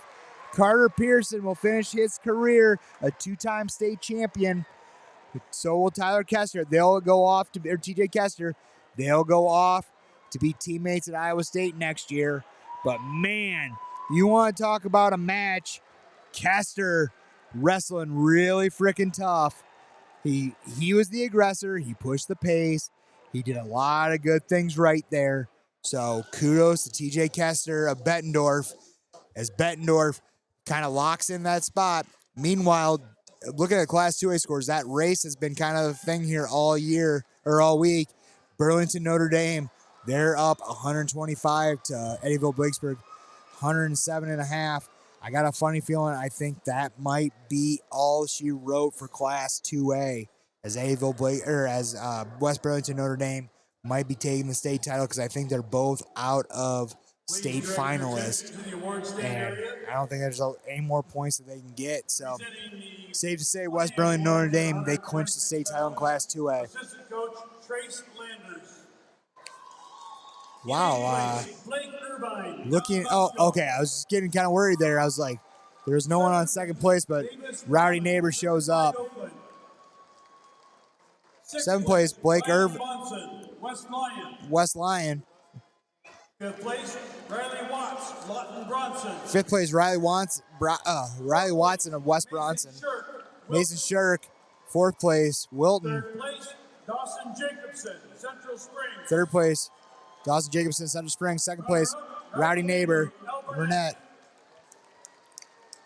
Last 1A state champion, Gavin Landers, 2-time state champion, sophomore. God, I kind of feel bad for Rowdy Neighbor. His medal broke while on the stand. Hopefully they can get that fixed for him because, I mean, I understand silver sucks, but, you know, in real time, yeah, it's absolutely terrible. It sucks. It's absolutely terrible. But I always think about this. In about 20 years, Rowdy Neighbor's kids are going to find his dad's medals and go, Dad, what was this all about? And he's going to be able to say, hey, yep, I was in the state finals in high school. It's a big thing. 7th place, Aiden Pinsapom, Clary Goldfield down. 6th place, Jace Curry, Sergeant Wolf Luton. 5th place, Caden Jones, Unionport City. 4th place, Gage Spurgeon, Eddyville Blakesburg. 3rd place, Emmett Newton out of Davis County. 2nd place, Schmaz out of Crestwood, and your state champion, CJ Davis out of West Burlington Notre Dame. kind of was the guy who clinched the tournament for them boys, West Burlington, Notre Dame. So, so now the team race is kind of out the door here. Class 3A Southeast Polk, they win the state or Class 3A team title. In 2A West Burlington, Notre Dame, they take the Class 2A title, and Class 1A Don Bosco takes the, like I said, Class 1A title. Got 124 people. Hey, we got 3 thumbs down. What if guys are hitting thumbs down? What am I doing wrong here, man? I'm trying my best. It's kind of trying my best here, man. Let me know what I'm doing wrong. I'll try fixing it. 6th place, Tyler Simons, Dowling Catholic. 5th place, 5th place, Truman Volker. Truman Volker at Ankeny. 4th place, 4th place, Carter Siebel, Pleasant Valley. 3rd place, Malik DeBow, Linmar. Linmar. 2nd place, Max Riggins Max Riggins, at Southeast Polk. And your champion, 126 pounds, 126-pound champion for names, Christian Castillo.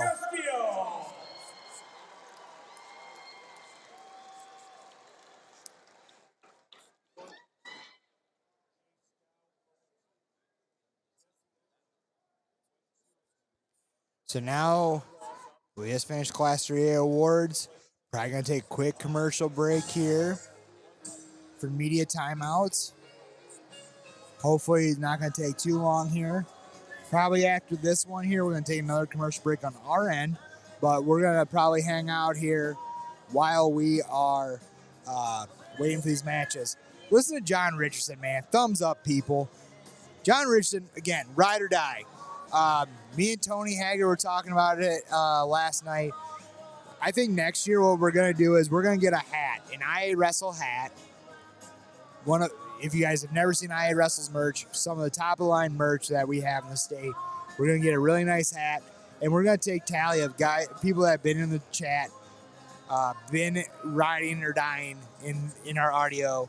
As state tournament, we're going to take them down. We're going to put a name in a hat. We're going to draw it out, and then we're going to mail it. I think we're going to mail that hat out to you as a sign of appreciation. So hopefully the people that are listening next year, you guys know, hey, tune into IAwrestle's YouTube audio stream. Just killing it here. So we appreciate you. Here are the championship matches. All right, getting 138 pounds. Class 3A, Will Oberbroccoli of Southeast Polk. He's going to take on Matt Crossan of Indianola. These guys know each other really, really well. We'll talk about that in a second. Meanwhile, Class 1A, Dawson Youngblood of Don Bosco. He's going to take on Preston Colsterman out of El Burnett. Then on Class 2A, Eddyville Blakesburg's Landon Davis. He's going to take on Caden Dietzenbach, Brilliant in Notre Dame. Like I said, I think this thing's pretty locked up, but this is that first, second place team race. Maybe something can happen here. We'll find out. So in Class 3A, Matt Crossan out of Indianola, the sophomore, taking on Will Oberbrockling out of Southeast Polk. Both these guys train at Seabolt Wrestling Club or Academy down in Jefferson, Iowa. So they know each other pretty well. Also, being in the Metro, they probably have scrapped a time or two, including state duels. Meanwhile, in Class 1A,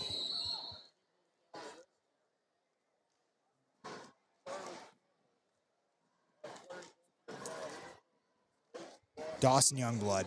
I mean, what can you say about him? He's a sophomore, has won everything since the time he was probably learning how to do 1+1 in first grade. Won every AAU Super Pee Wee state, won every AAU state title, Fargo All-American, won a state title as a freshman, and has just been looking lights out this tournament. Meanwhile, Preston Colsterman of El Burnett really just kind of picking his way through the bracket, really helping El Burnett get that second place team race alongside his brother Reese Colsterman, who also placed as well. Colsterman, though, doing a good job here, wizarding up He gets the 1. It's going to be 3-1 here in Class 1A. And then down here on 2A, still scoreless, where we have Cade Ditzenbach out of Burlington, Notre Dame, and Davis out of Eddyville, Blakesburg, Fremont. Kind of it's still scoreless affair here. Blood time down on 3A. Tell you what, if I'm going to say anything, Will Blockling's been a bleeder this week. A lot of blood time with this kid. Definitely probably should have had some spinach tonight before he started wrestling. Keep that iron up. As I say that, Dawson Youngblood gets out another takedown. He's jumping up 6-1 on Preston Colsterman of El Burnett. I know Richardson likes to ride or die with the Pirates, but in case you haven't watched Dawson Youngblood, man, gonna be tough sailing. As I say that, he gets a cradle on Colsterman. Colsterman doing his best to hip into him, but Youngblood doing a good job. Gets himself a set of 4s. He's locking in. He still has that cradle locked. They haven't awarded the 4s, so he's gonna jump out 10-1 real quick as he sits to a claw ride. Just a real tough ride out of this kid at the end of the first period. Dawson Youngblood jumping up 10-1. Another one of those kids, like I said, he's been pretty much on ball for everything that he's done. Also, a really cool name. Like, you think of the name Dawson Youngblood, that's just like a tough wrestling name there. Doing really good. Over on Matt. Wow! Matt Crossan gets the takedown. Gets himself a set of near falls. He jumps up 5-0 here at the end of the first period. Really good job here.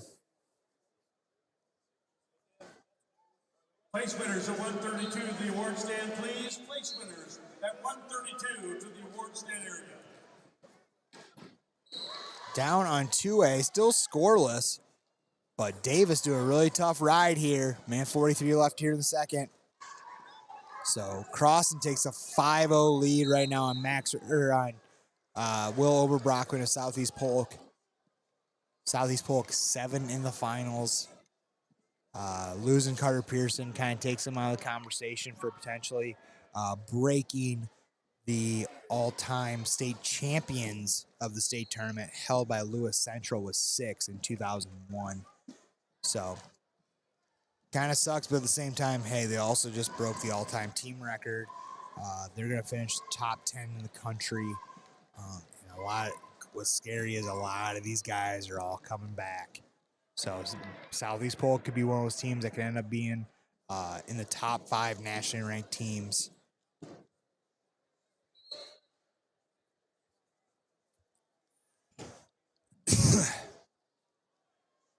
Over on 1A, Dawson Youngblood picks up a 13-1. Currently here in the second period over Colsterman. Just trying to find that cradle again. Doing a really good job hooking the leg. Meanwhile, Davis, Eddyville Blakesburg, put Ditzenbach in a little bit of danger there, but nothing crazy. Will Oberbrockman in on the leg. Crossan, though, just feeding the hips. Breaks away there. Man, Will Oberbrockman, I kind of thought he had him dead to rights, but Crossan just fed the hips. They go back to blood time. I think he's got a bloody nose that won't really stop bleeding. Cotton swab fell out, so they got to make sure that's cleaned up here. Again, 13-1 on Class 1A here. 5 seconds left in the second period for Dawson Youngblood out of Don Bosco.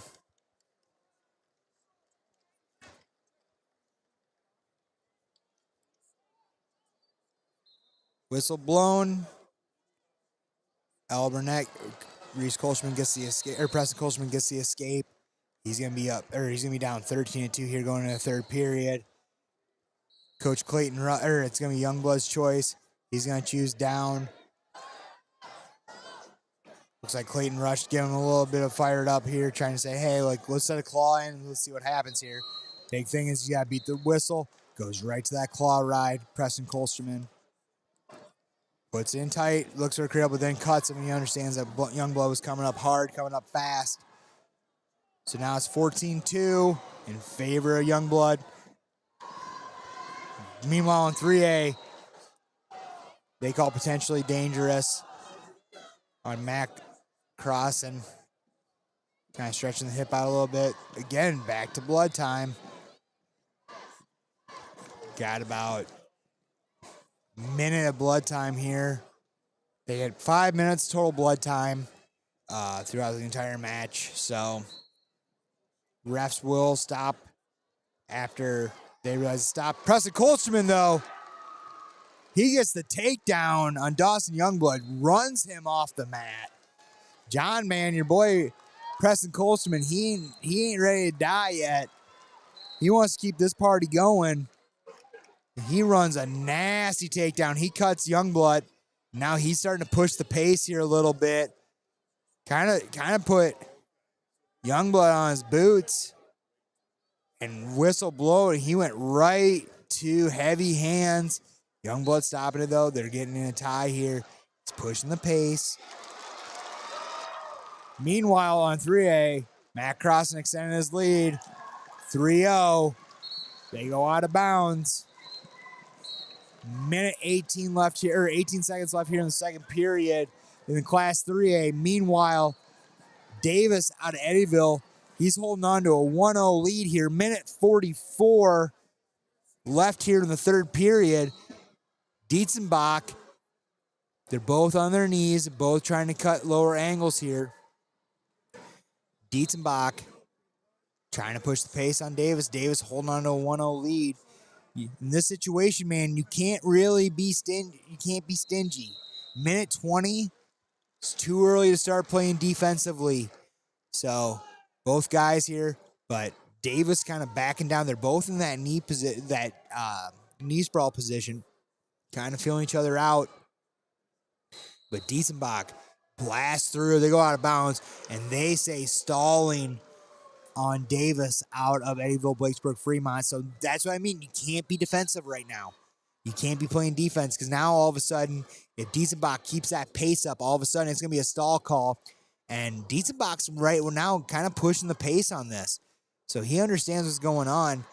Meanwhile, Davis is just doing a really good job staying in his stance, kind of just going back, pushing pace. But it's kind of staying defensive. He takes a shot, keep himself busy. Meanwhile, Dietzenbach, boom, snaps to a front head. Got 34 seconds left here for Davis. He's holding on. Youngblood in on a takedown. But Kolsterman hanging on. Dietzenbach grabs the body.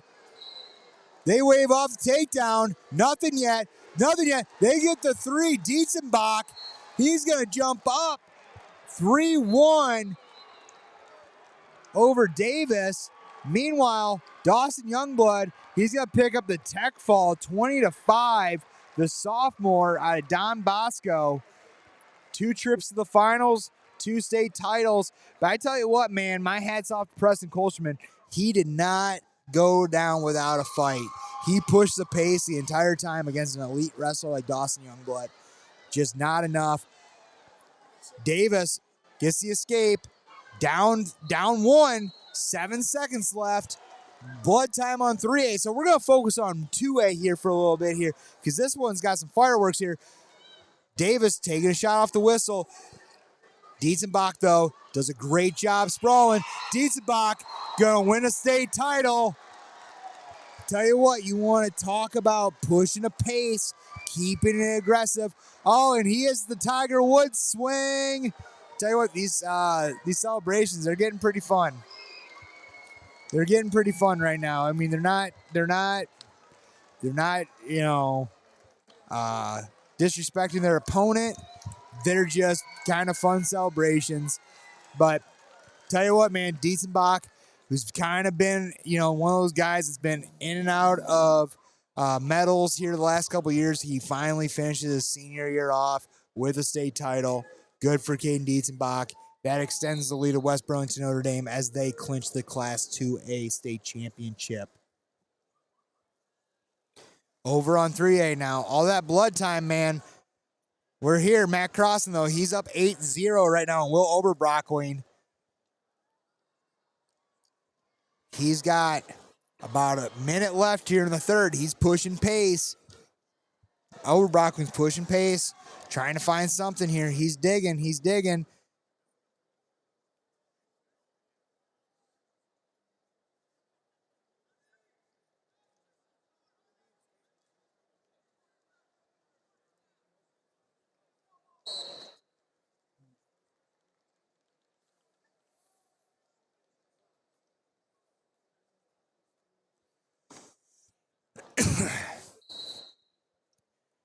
So this match, 30 seconds left here.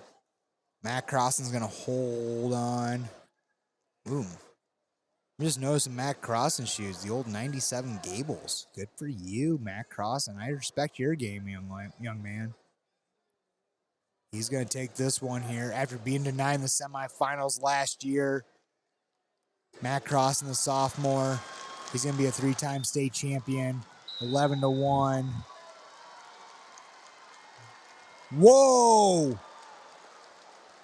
He gets kind of a Mortal Kombat celebration there. That's pretty cool. I see a dude in the stands with a Charlie Conway Mighty Ducks jersey on. Shout out to that kid. That's impressive. Big win for Matt Crossan. So there we go, 138 pounds. As we go to the podium here, we're going to take a quick commercial break to thank our sponsors. So sit tight, go grab something to drink, go grab something to eat. We'll be right back. At Raider Outdoor Power, we have something for everyone in every price range and for every season. We're your #1 source in the tri-states for lawn and garden equipment, snow equipment, handheld equipment, tractors, gators, grills, and utility vehicles. We offer a full line of new and used products from John Deere, Kubota, Steel, Cub Cadet, Honda, Green Mountain Grills, and many more. Check out Raider Outdoor Power in Dubuque or online at lawnpower.com.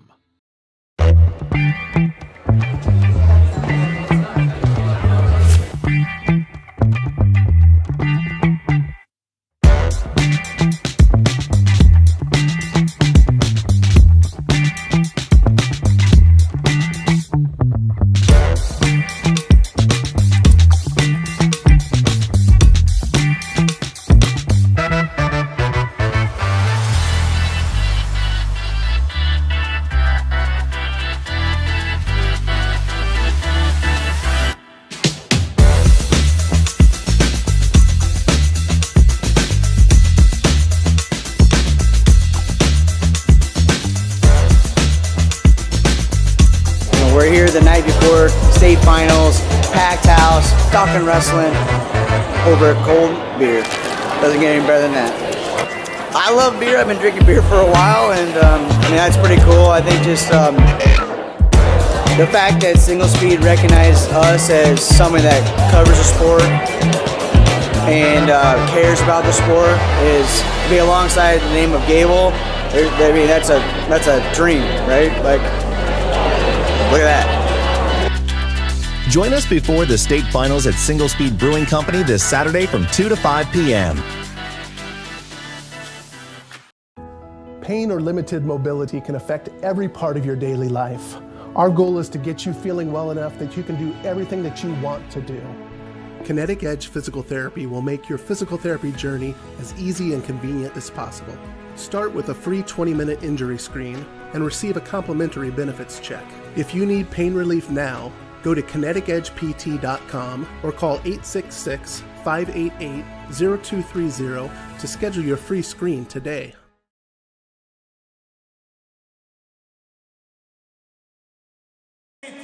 And we're back. Thank you so much to our sponsors, Raider Outdoor Power. Hopefully there's a lot of people at the Single Speed IAwrestle social today that we've been advertising. Also, thank you to Kinetic Edge for their appreciation to the state tournament. Class 2A here getting their awards. Oskaloosa 4th place, 3rd place. Aaron Boone of Washington, 2nd place. Carter Catchmall out of New Hampshire Turkey Valley, interstate champion, 3-time state champion. Jace Heidman going off to UNI next year. Big stuff out of that kid. I hope that he has a great career because he has been wrestling really, really well this entire tournament. So really excited to see him. Presenting the Class 3A 132-pound awards, Coach Dan Knight. In 8th place, Mitchell Murphy, Dubuque Hempstead. 7th place, Joshua Anglo, Johnston. 6th place, Aiden Serrano, Carlisle. Fifth place, Aiden Beck, Dallas Center Grimes. Fifth place, Aiden Beck, Dallas Center Grimes.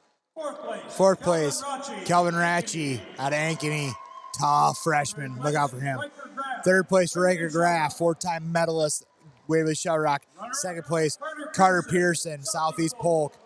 First place, TJ Kester out of Bettendorf. Champion from Bettendorf, TJ Kester.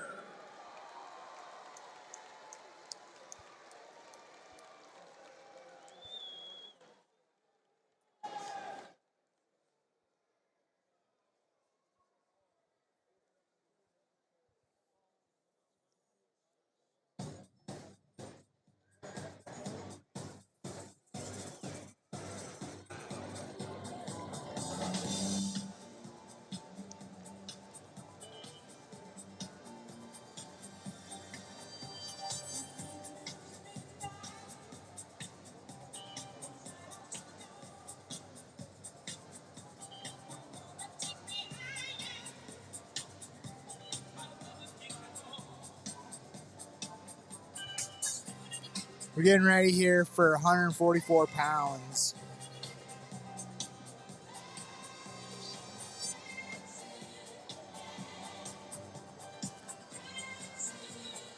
Gonna jam out some disco music right now, though.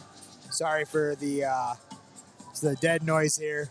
Just trying to keep things rolling here as we get down the medal stand. Taking a commercial break here.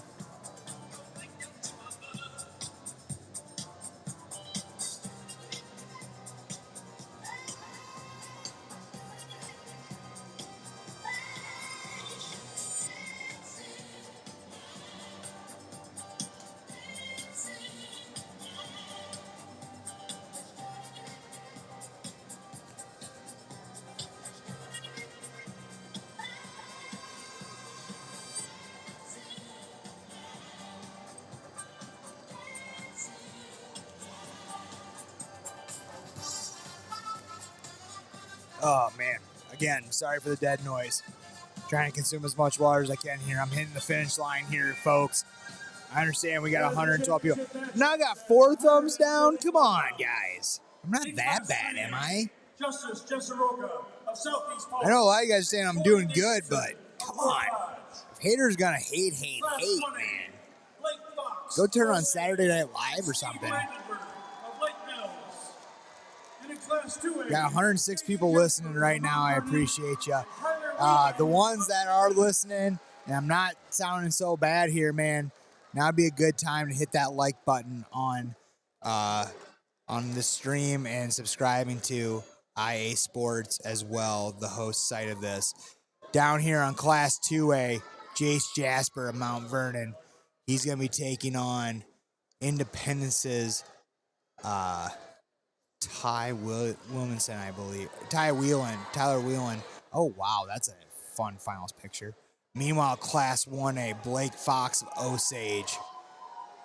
Oof, this kid's been tough, man. 2-time state champion as a junior. He's been wrestling lights out. He'll be taking on Brandenburg of Logan Magnolia. On Class 3A, though, for those that don't know, yesterday during the semifinal match, Coy Davison had an absolute barn burner of a match with Jakari Clark, West Des Moines Valley. But during the match, he actually broke a T4 and T6 in his vertebrae, I believe. And he was not cleared to wrestle in the state finals. So Justice Jessaroka will receive a forfeit in the finals. Obviously not the way that he wanted to win a state title, but it is what it is. Thoughts and prayers to Coy Davison. He'll be heading off to Oregon State next season. So hopefully he recovers. Again, thoughts and prayers for an absolute warrior of a dude, state champ last year. So hopefully he comes back better than ever. Meanwhile, as I'm talking about this, Blake Fox up 6-1 right now, minute left in the first period. Down on 2A, scoreless between Jace Jasper of Mount Vernon taking on Tyler Whelan. Jace Jasper, the junior, 3-time state finalist, 1-time state champion, currently Oh, Blake Fox, don't do him so dirty. In on a takedown. Nothing yet. Looking out the back door. Looking to score.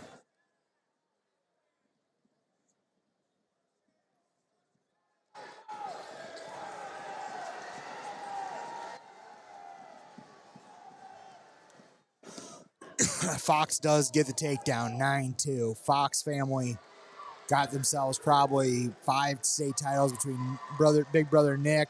I think there's an older brother who also won a state title for Osage. Blake doing his part, getting himself 2 state titles, possibly looking for a third. Meanwhile, in Class 2A, Jace Jasper jumps out to a 3-0 lead after a takedown here. You know, Jace Jasper and Ty Whelan, these boys have wrestled each other a couple times this year, both in the WOMAC conference. And I also believe that they were not district opponents. I take that back, but you know, they see each other in the conference tournament, regular season and duels, see each other at the WOMAC finals. So WOMAC conference in the Eastern Iowa, both these boys scrapping it out here. Kind of pretty pumped here for Independence as Coach Doyle gets inducted in the Hall of Fame as a coach. He also hit his 500 dual win. For those who don't know, Mike Doyle, one of the better dudes out there in the world. Loves the sport of wrestling, tries growing the sport of wrestling as much as he can. Right now, though, Jasper gets the escape, extending his lead 4-0. Meanwhile, on Class 1A, Blake Fox just pouring it on right now, 9-2 over Brandenburg of Logan Magnolia. Not Logan Magnolia, I'm sorry. Kind of hard to see right now.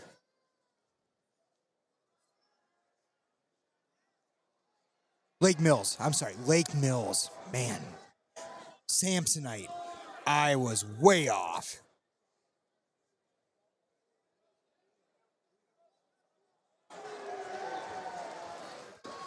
Takedown, Blake Fox, 15-4.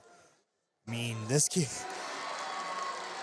I know his brother goes to UNI, so maybe he's gonna follow that Panther train.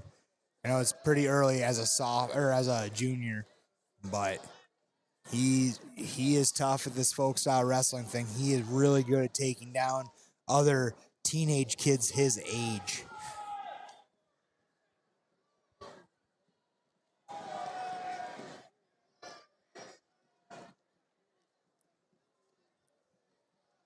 So down here on Class 2A, Jasper taking a 7-0 lead as we reach 30 seconds left here in the second period. This 144-pound weight class. Tell you what, man, Brandenburg getting in on a shot. He ain't saying die yet, but they call potentially dangerous on that shot. Doing a really good job.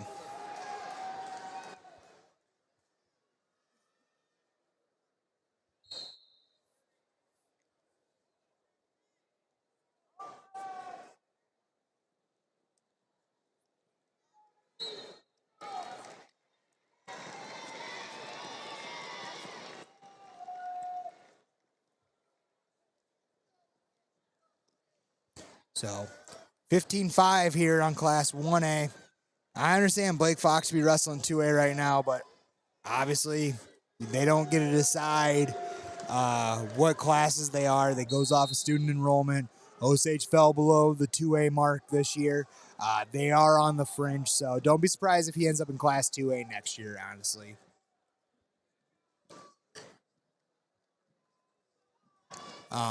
You know, that's the kind of thing about being like on those edge 2A schools. You know, 1 year you can be in 1A, 1 year you can be in 2A, flip-flop back and forth. Kind of really all depends on that sophomore class because they take into consideration freshman class, they go 9 through 11 when it comes to state classifications. For those that don't know, it has nothing to do with ability or skill. It just has to do with enrollment size. So they go through 9 through 11. Fox is on the 1A mat, on the center here for Osage. Osage dropped to 1A this year, John. Jasper painting it on, another 3. He's up 10-0. Place winners at 138 to the award stand area, please. Tough stuff here out of Jace Jasper, man. This kid has been, like I said, he's been wrestling lights out. Like he's got a gas tank on him since his freshman year. Really been helping that Mount Vernon program. Blake Fox with a reversal or takedown action. No, reversal. Yep. So he jumps out 18-5. He can get himself set. He's going to cut him. All he needs is a takedown here, and it's going to be good night as he shoots an outside single, cuts the corner, gets the 3 and the tech fall for Blake Fox, but he helps his opponent up being a good sport. Gives a little headgear chuck to Thatcher Goodale of Osage. No celebration needed. Just throws up the 3, gets his hand raised, walks off the mat. This kid is tough as nails. Blake Fox next year in contention for 4 state titles. This year, first time since 2019, we do not have someone in hunt for the 4-time state titles this year. So next year, I think we'll have a couple cats doing that. At least one for sure. Down on Class 2A, Jace Jasper just painting it on here, finishing up here. He's going to win 10-0. Nice win here for the junior. Yeah, Elburnett is changing conferences. I believe they're going into the River Valley Conference, but they will still stay 1A. They're still below that. Like, for how big Elburnett's growing, John, they're still in that 1A category. Talking to Clayton Rush about that. I think they're kind of almost at school capacity, but they have no intention of building. So we'll see here. I wouldn't be surprised the way Elburnett's kind of expanding, and obviously the Cedar Rapids suburbs. Elburnett could be a 2A school here pretty soon. I mean, I wrestled them growing up in high school, and they were one of the smaller schools, but they've just expanded here. So while we finish up these matches here, we are moving up to the podium.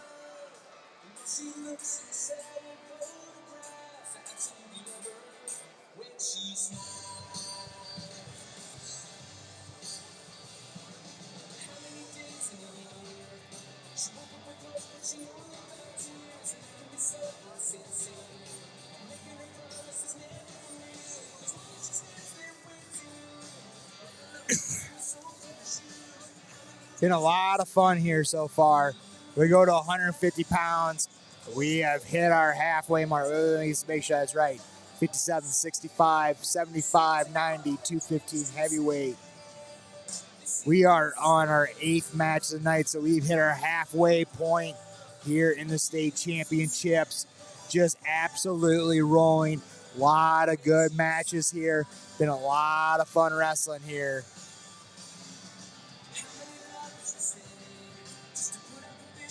Having a lot of fun with you guys tonight. Been a lot of fun.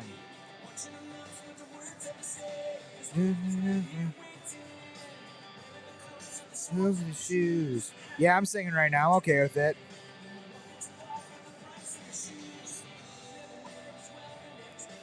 It's not the same way. Yeah. Sorry, you guys didn't want dead time last year, so I'm just singing right now. I'm having fun with it.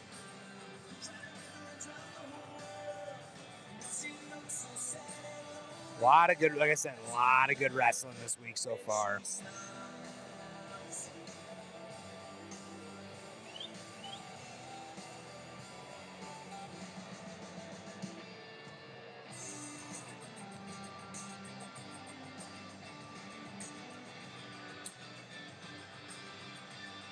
Still waiting on a media timeout right now. Doing a quick commercial break as we go to the award stands. I was kind of waiting to hear. Got to remember those days of Ed Winger running the announce. Presenting the Class 2A awards, Coach Mark Ryland.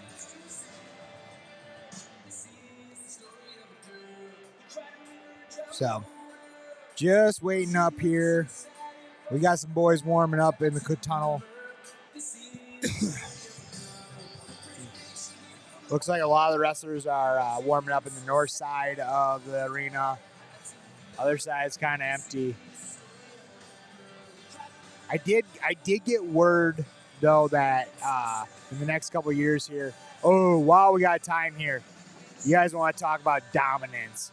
Southeast Polk has 255 total team points. That has blown out the all-time team race team points.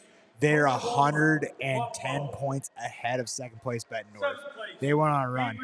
Seventh place, Gabe Brisker of Wilton in Class 1A. Sixth place, Gage Barton, New London. Fifth place, Dustin Van Art, West Sioux. Fourth place, Gavin Wheat, Woodbury Central. Third place, Aiden Tim. Second place, Preston Colsterman, El Burnett. And your 138-pound state champion, the sophomore, Dawson Youngblood. Youngblood. I'm calling him Youngblood. Just way cooler name, man.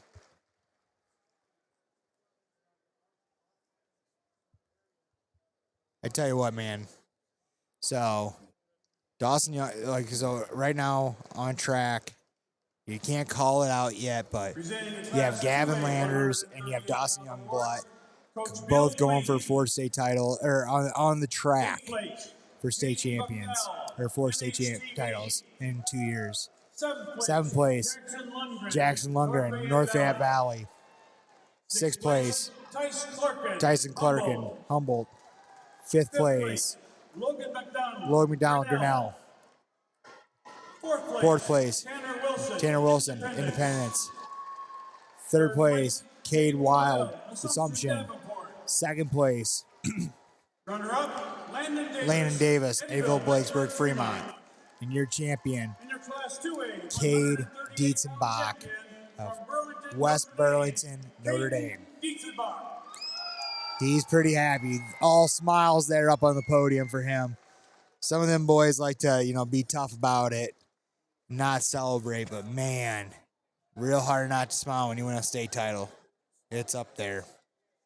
Presenting the Class 3A 138-pound award. Presenting Class 3A. In eighth place. Eighth place, Easton Sodergren, Yankee Centennial. Seventh place. Nicholas Wise, Marshtown. Sixth place, Colin Frost, Davenport Central. Fifth place, Cole Crutchfeld, Iowa City West.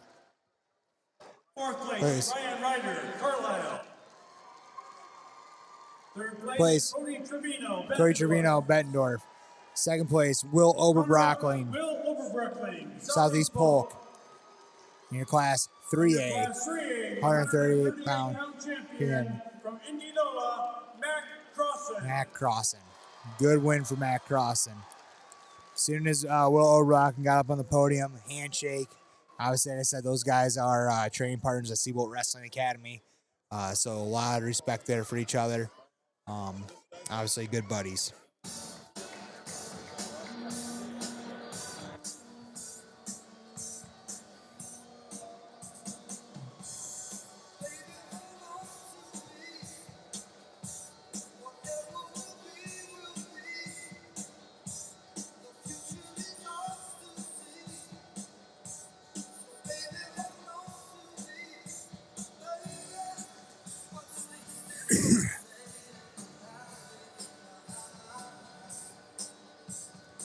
Getting ready here, 150-pound finals.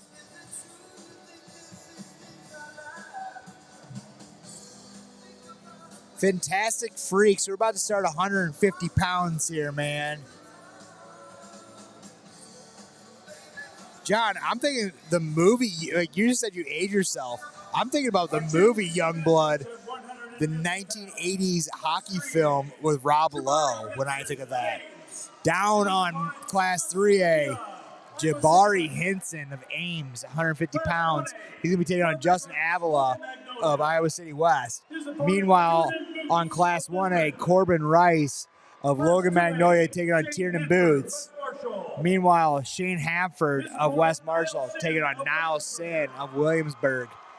Tell you what, man, Jabari Hinson, son of All-American Dwight Hinson of Iowa State. He will actually be going to Arizona State here in the fall. And he's taking on Justin Avila, who's really been wrestling really, really well. One of those kids who has kind of, I think he's been a 3-4 time placer for West High, has been wrestling really well all his career, and now is kind of giving himself a chance to win a state title. He has a pace lately that's been freaking unreal as he goes big double unders on Jabari Hinson. They run out of bounds. Meanwhile, down here in Class 2A, Niall Sin gets into the championship after beating Mikey Ryan out of Mount Vernon, and he has never beaten Mikey Ryan up until last night, and they obviously beat him in the Womack, Williamsburg, Mount Vernon. They've seen each other a lot. He just needed one time, he said in an interview last night. So kudos to Niall Sin for bumping off that longtime rival, getting that monkey off your back, if you will, as he faces Shane Hafford of West Marshall. Tell you what, West Marshall, about 10 years ago, they were a Class 2A state champions. They were kind of a powerhouse. Kind of fell off a little bit, but now they've kind of been rolling here. They have Uriah Coulter. Oh, wow. Justin Avila has Jabari Hinson on his back. Big headlock, and he's got plenty of time. He's got a minute with nowhere to go. Hinson trying his best here. He's got the elbow up, but Avila sitting tight. That is real tight here. He's got to lift that head up over Jabari Hinson. That is tight, man. He's got 37 seconds, but Hinson does a good job. No, Avila bounces back here with it. That is tight. 30 seconds left here. If not for nothing, he gets himself up 7-0. He's really putting pressure here, but I don't think he's got enough time. He's got to catch his breath. Here's the big thing. He can't get overexcited here, as I just got really excited on that headlock. But if you're Avila, it's like, hey, I'm sitting in this position. Let's work. And he's got, oh, man, that's tight. He's going Saturday Night Ride with it, too. Oh, but Hinson gets the reversal and near falls. They run out of time. They're wondering if it's two. I think they got 2 reversal. Ref's going to take a step back. He's going to call. I don't know if he called it. He's going to confirm with secondary official Fank. They're just saying 7-2, but it looks like Ames head coach wants to go over and have a real chit chat real quick, just make sure that they didn't get an ear fall. I think at least a 2 swipe on it should be 7-4, but also not a referee. I was a barely decent coach, let alone being a ref. Meanwhile, over on Class 2A, Sin takes the 1-0 lead of Williamsburg right now.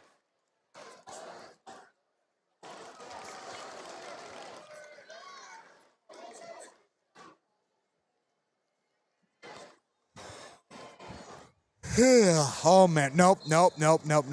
Whew. Hey, Hooked and Feathered Outdoors. What's going on, TJ? Thanks for listening, man. I appreciate you. Thank you. Alburnett is in second place, John. I think that one's pretty much put in the bag here.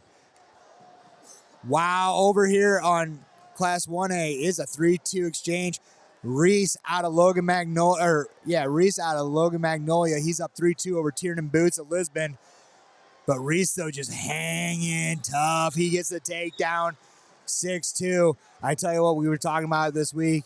I think Corbin is the youngest of 3 Rice brothers out of Logan Magnolia. Between those 3 brothers, they got about, man, I'm really hoping someone can let me know the amount of numbers or amount of wins. Because I got to say, it's got to be close to 500. Because I know both those older boys were over 200 wins. Corbin, a senior, he's got to have close to 150, 200 wins there. So he's that whole family between those 3 in the last 6 years have probably combined about 600 wins. Just an absolute unreal family of wrestling there out of Logan Magnolia. Meanwhile, down on Class 3A, Jabari Hinson gets the escape. He's up 7-3. He's in Avila up 7-3 right now in the front headlock there.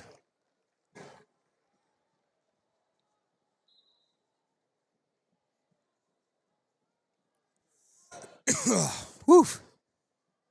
Tell you what, this cough came in about 6 o'clock this morning. Got a funny feeling that it just means my body's been a little bit worn down, but hey, we're okay. We're rocking vitamins. We're doing all the right things, trying to keep up. Hinson with a takedown gets this match closer. 6-7 here. 20 seconds left in the second period. Jabari Hinson, man, he's been fun. He put himself in a weird position there at the beginning, but he's battling back. He's got a Blair ride right now, but Avila gets the escape. He goes 8-3. I'm looking down in the corner here as well. It looks like he's got brother Robert Avila, who won 3 state titles between Lisbon and Iowa City West, respectfully. He's a 4-time state finalist. Also in the corner, assistant coach Drew Proctor out of Tipton, 1-time state champion for the Tigers out of Tipton. City West doing a really good job there. They got a really nice cupboard of good coaches in their staff. Meanwhile, Niall Sin and Shane Halford, they're tied up here, 1 apiece here. Minute 45 left in the third here. Meanwhile, 6-3 right now in favor of Rice out of Logan Magnolia over Tiernan Boots. Looks like Rice has to adjust that knee brace he's got there. Looks like he's rocking the Stone Cold knee brace. Those things suck to wrestle in. Feel like you have 12 pounds of freaking leather on there.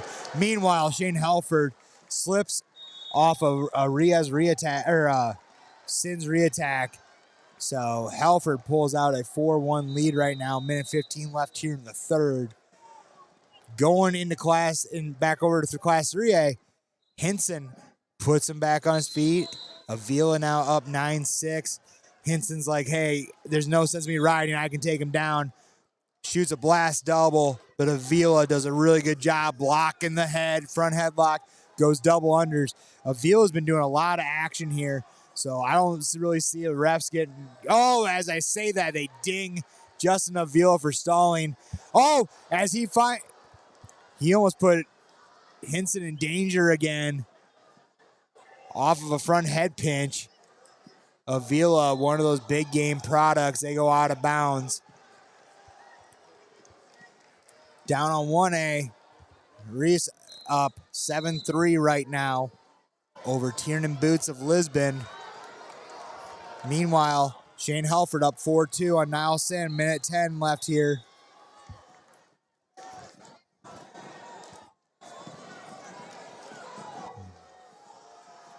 There you go, Avila with another stall call to put it up 9-8. 19 seconds left. I tell you what, man, if you are freaking watching this, Avila needs to push the pace, keep things rolling. But Hinson takes a shot. Avila scoops. Weird scramble here. 2-1. Justin Avila gets the win over Jabari Hinson. Absolute fun match, man. He jumps in Big Brother Bobby's arms. He's pretty pumped up, man. He's emotionally. I tell you what, man, great job by Justin Avila. Does himself a lot of good work. Gets that throw in the first period. Puts himself up, but then also just kept wrestling, doing a lot of good things. Meanwhile, over on mat 2, 16 seconds left. Halford in on a leg. He's up 4-2 as they go out of bounds. 14 seconds left. Wow. 591 wins for the Rios brothers. That is insane. I said 600 the other day, so glad to know I'm close on that. 591 wins between 3 brothers. Holy buckets. And just like that, Shane Halford is going to win a state title for West Marshall. That's number 2 on the night for the Trojans of West Marshall. Trying to remember the town name of West Marshall. Oh man, I got some buddies out of West Marshall, so I forget the town though. As we're winding down here, 6 seconds left. Reyes making that 592 wins for the Reyes brothers of Logan Magnolia. He wins 10-3 Tiernan Boots takes the loss. Riaz being a good sport, doing his best, saying good job. Obviously these guys scrap out for 6 minutes. You're laying it on the line on Saturday night in Des Moines. A lot of respect to each other. Sometimes it's bigger than wrestling. Lars and I were talking about it this morning. It's like, you can hear all day about these guys being good wrestlers, elite wrestlers. But I think a lot of us in the wrestling world as coaches and as people who follow sport, when you hear the words, he is a great kid, he's respectful, he does all the right things, that's kind of one of the better feelings, or one of the better things you can know about a kid. So with that being said, we're going to go to the award stand, but we're also going to take a quick commercial break to thank our sponsors. So sit tight. By this point, I think everyone needs a fresh drink, get something to eat here real quick, so we'll be right back. At Raider Outdoor Power, we have something for everyone in every price range and for every season. We're your #1 source in the tri-states for lawn and garden equipment, snow equipment, handheld equipment, tractors, gators, grills, and utility vehicles. We offer a full line of new and used products from John Deere, Kubota, Steel, Cub Cadet, Honda, Green Mountain Grills, and many more. Check out Raider Outdoor Power in Dubuque or online at lawnpower.com.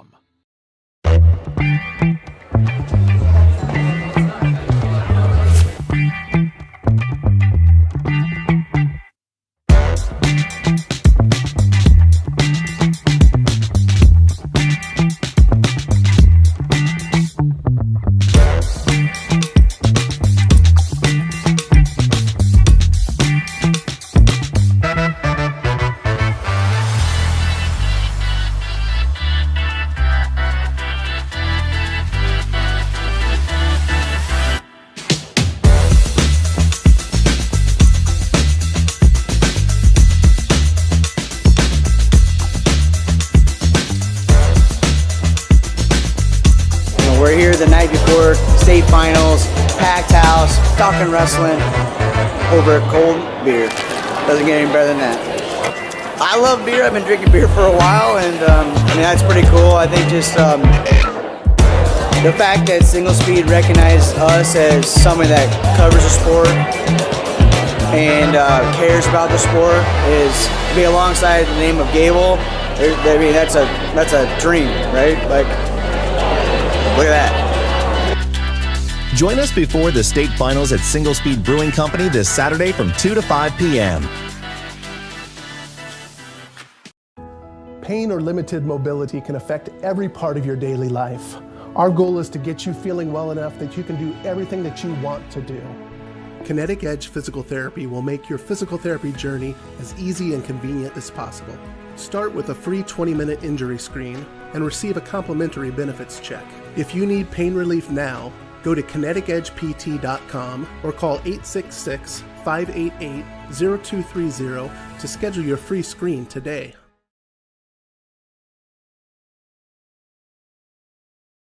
And we're back. We are in Class 2A award stands right now, doing our thing, rolling here. Let's see how many people got. We got 114 people listening right now. So keep it rolling, people. Thank you so much. We only got probably about another hour of this as we hit 157 pounds here. Tyler Wheel in second place, and your state champion, 145 pound state champion, Jace Jasper of Mount Vernon.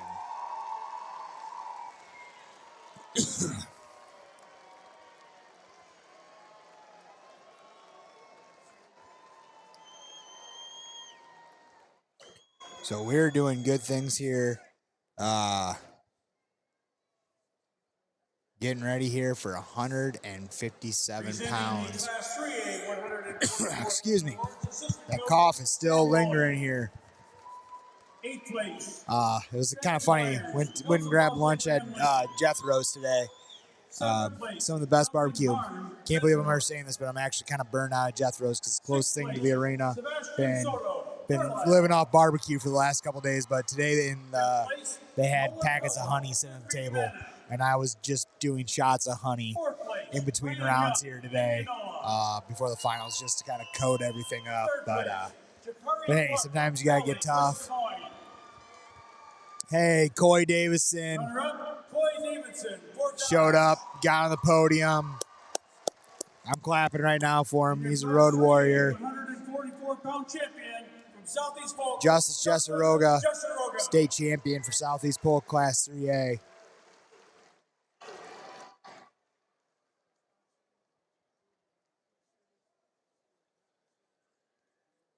So we're getting ready to roll here.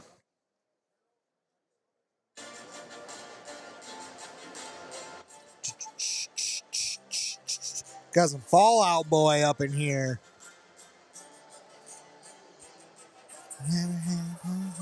No, I'm sorry, Panic at the Disco. Sorry. My emo days are not quite far behind me. But we're getting ready for the final, or we're getting ready for the finals here, 157 pounds.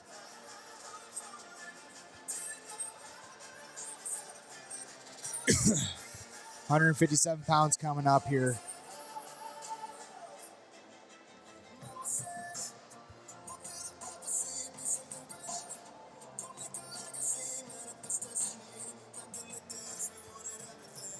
Looks like we got Max DeBolt from Ankeny Centennial.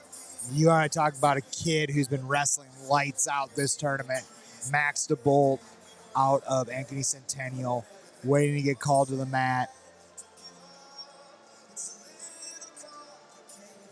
Yeah, I think he's going to be taking on Baz Diaz of Waverly Shell Rock.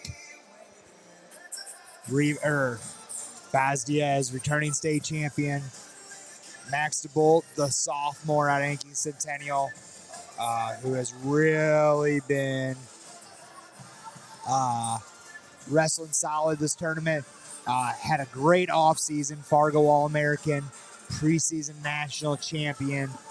Wrestles at Seabolt Wrestling Academy in the offseason, but under Jay Groth of Ankeny Centennial.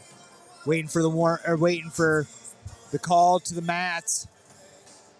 Sounds like now introducing your championship bouts at championship bouts. Here we go, getting ready to rock. Class 3A, Maximus DeBolt, Ankeny Centennial. Paz Diaz, Waverly Shell Rock. They're walking out here right now. In Class 1A, Podium. Kind of like this now. Everyone kind of has to report to that corner. Everyone's walking out together, their coaches. Kind of a little comparison, or kind of a new thing I'm noticing. Walking out with their coaches to their mats, not just like showing up and waiting for, a lot of times back in the day, it was like as soon as the match would end, guys would just be pacing back and forth the mat. I think they're holding guys back until they announce them, which, hey, we're adding a little bit more difference here to the state tournament. I kind of like that. Like I said, I think they're going to be putting more pageantry into the state finals here in the coming years. Put a little bit more theatrics into it, especially if you guys have seen the girls' state tournament. They are doing some killer stuff there, and I think the boys now it's time to evolve this to be one of the best state tournaments in the country. So down here on Class 3A, we got Max DeBolt of Ankeny Centennial taking on Baz Diaz of Waverly Shell Rock. Class 2A, Denhart of Greene County. He is taking on Tucker Wheeler of PCM Monroe. And then Class 1A, Bowden White out of Denver. He's taking on Ethan Christopher of Don Bosco, Gilbertville. I tell you what, man, Bowden White built like a semi at 157 pounds, like just real thick. Again, that Denver style of wrestling, real methodical, doesn't do a whole lot of flashy stuff, a lot of blue collar wrestling here. Does a great job pushing the pace. But Christopher, obviously, out of that Don Bosco program, looking really tough this tournament, working his way through this gauntlet. Tucker Weber, I believe, was a 12 seed out of PCM. Been ranked in the top 5 from IAwrestle, but came in as a 12 seed, taking on Denhart out of Greene County, who's pretty tough as well. But down here on 3A, this is probably going to be the match that we want to focus on a little bit here. DeBolt and Diaz. DeBolt, like I said, had that great offseason, has had a great in-season, taking on Baz Diaz, returning state champion. Head to South Dakota State next year to wrestle for Waverly Shell Rock alumni Cody Caldwell, as he's the assistant up there in South Dakota State in Brookings, South Dakota. Ooh, Denhart out of Greene County. Real nice low single leg there. He's sneaking out the back door. Getting ready to slide out. Weber doing a good job locking up the ankles, making himself busy. Really like that. Wow, good. Whoa, they call it potentially dangerous as Tucker Weber, or not Tucker Weber, geesh. Dating myself here. Tucker Wheeler picks the ankles and start pushing down to cause a little scramble here, but Wheeler was on his head, so I think they call potentially dangerous there a little bit. Don't want to have too many neck injuries here, especially in the last match of the state tournament. End of the first period, still scoreless here in Class 1A. Christopher of Denver, he chooses bottom here. Bowden White has a chance to start on top. Meanwhile, Class 3A, Boz Diaz gets the choice. He is choosing down here to start the second period. DeBolt lets him go. Every match here, we're kind of locked up here, time-wise, all in the same timing.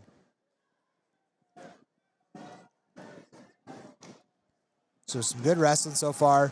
1-0 in favor of Diaz of Waverly Shell Rock. I'm at 1-2-0 right now in favor of Denhart out of Greene County.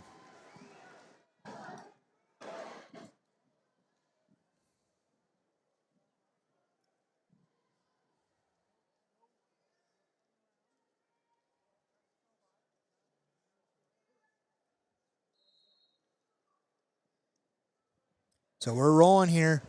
I want to give a shout out to one of my favorite dudes of all time, Brandon Ball, former state champion at Columbus Junction. I think he's listening right now. Him and I had some scraps we had one scrap in the day in high school, but we followed each other in college. He went to Co. I went to Loras. He's always been rooting for me. I've always been rooting for him. So hope he's listening here. Hunter Rice, Jacob Cargill will be wrestling here in the next match. 165 pounds, so sit tight here. Christopher from Don Bosco gets the reversal. Big mat return, but Bowden White hits up Peterson. Reversal, near falls. He's getting a set of swipes. Great job there. Wow. As Christopher was going mat return, he catches the elbow, hits the Peterson, gets up 6-2. Man, that Peterson, it was almost archaic for a while. A lot of these young kids are bringing it back now. Good way to score some points out from the bottom if done right. Bowden White, though, tough on top now, getting real stingy, getting real tight on the claw. 2-0 right now in favor of Denhart of Greene County.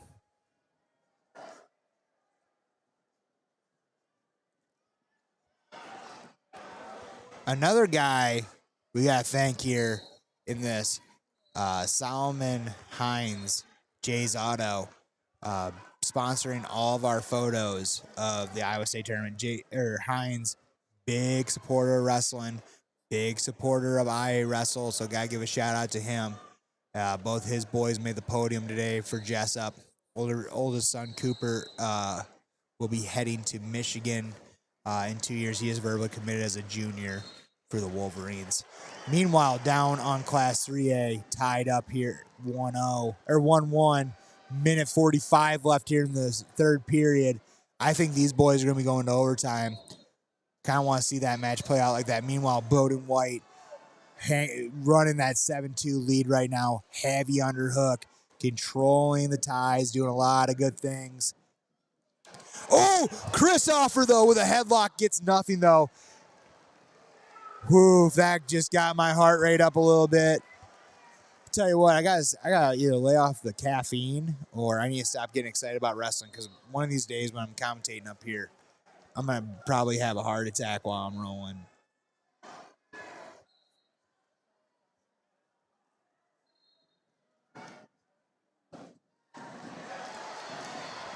Wow, DeBolt, as I say that, gets a takedown here. Blows that wide open, 4-1 here, a minute left.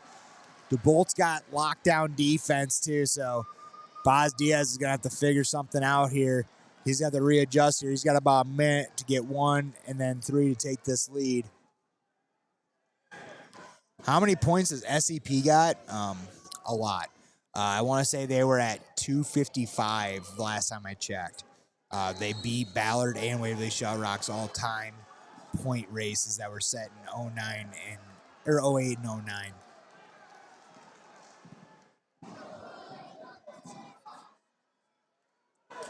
DeBolt holding on to that 4-1 lead, 42 seconds. Everyone's this one's kind of nice. Everyone in this weight class, 157 pounds, all kind of about the same time. Bowden White, 30 seconds left. He's up 10-3. Denhart of Greene County, he's up 5-1. 3A, DeBolt, he's holding on to that 4-1 lead. They call him for stalling. They give Diaz 1. Diaz chasing. DeBolt kind of backing down. Here's the scary thing, man. Oh, Diaz try going lat drop, and he catches it, but DeBolt is going to win 7-2 here. He's excited. Big flex. He finds J Grove. Big jump. There it is. Love a good state title jump. One of my favorite celebrations in all wrestling, man. You look over the coach, the guy that's kind of guided you to this place. Celebrate with him. Jump in his arms. Max DeBolt's fired up, man. Give him big slaps. I want to say we got a Willers brother down there in the corner as well. So exciting stuff there. Also, Chris Halbaum, one of the assistant coaches for Centennial, former 3-time state champion for El Burnett. Meanwhile, Bowden White pulls off the 10-1 win for Denver. And it looks like it's coming to a close here. Denhart of Greene County, he's going to get himself a state championship here as time runs down. Just throws the fist up. Pretty excited boy. Good tournament though. Tucker Wheeler ran through a gauntlet to get to the finals. A lot of respect here from both those guys. They're walking off the mat. We're getting ready for the podium here. 8 o'clock here in Des Moines, Iowa. Wherever you're listening, adjust times accordingly. But you know, we're doing the right things here, enjoying it, having a good time.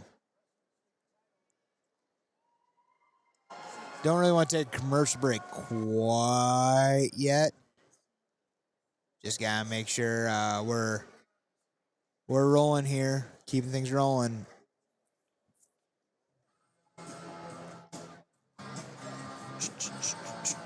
Got some tunes playing right now.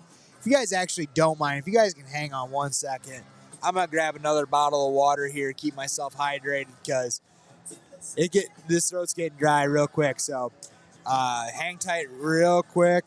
We're gonna hit commercial actually real quick while we're at it. Just might as well give us some time here. We'll be right back. At Raider Outdoor Power, we have something for everyone in every price range and for every season. We're your #1 source in the tri-states for lawn and garden equipment, snow equipment, handheld equipment, tractors, gators, grills, and utility vehicles. We offer a full line of new and used products from John Deere, Kubota, Steel, Cub Cadet, Honda, Green Mountain Grills, and many more. Check out Raider Outdoor Power in Dubuque or online at lawnpower.com.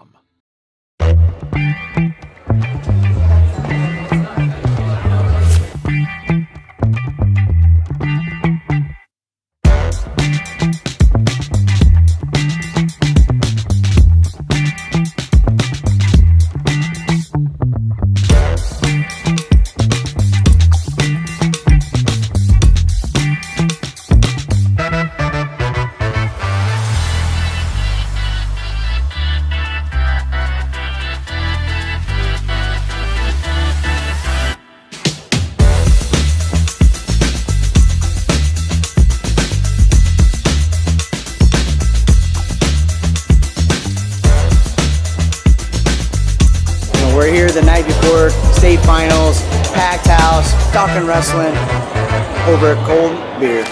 Doesn't get any better than that. I love beer. I've been drinking beer for a while, and I mean, that's pretty cool. I think just the fact that Single Speed recognized us as someone that covers the sport and cares about the sport is be alongside the name of Gable. I mean, that's a dream, right? Like, look at that. Join us before the state finals at Single Speed Brewing Company this Saturday from 2 to 5 p.m. Pain or limited mobility can affect every part of your daily life. Our goal is to get you feeling well enough that you can do everything that you want to do. Kinetic Edge Physical Therapy will make your physical therapy journey as easy and convenient as possible. Start with a free 20-minute injury screen and receive a complimentary benefits check. If you need pain relief now, go to kineticedgept.com or call 866-588-0230 to schedule your free screen today.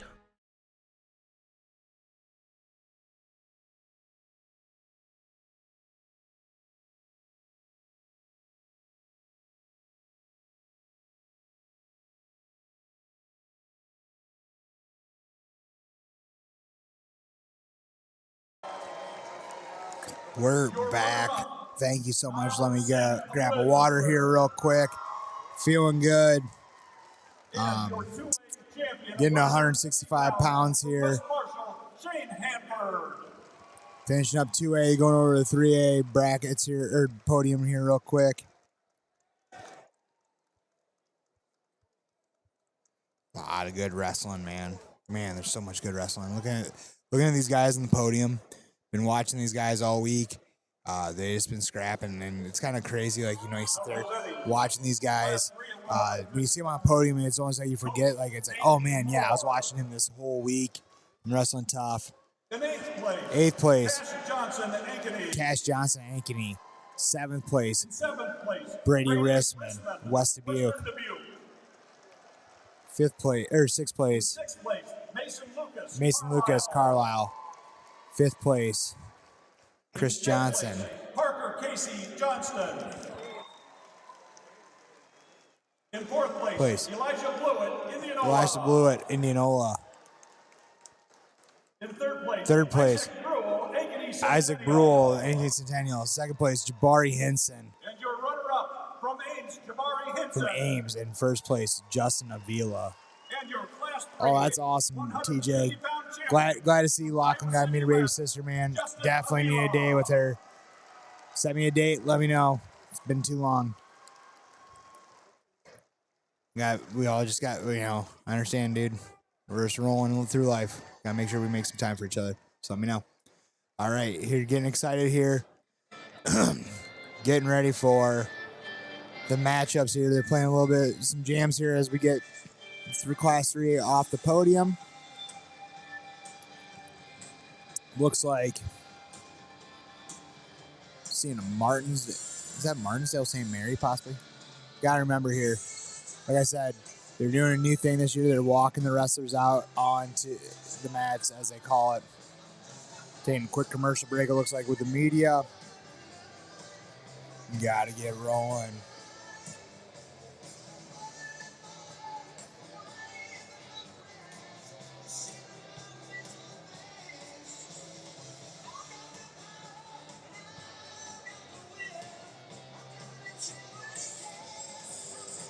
Whew.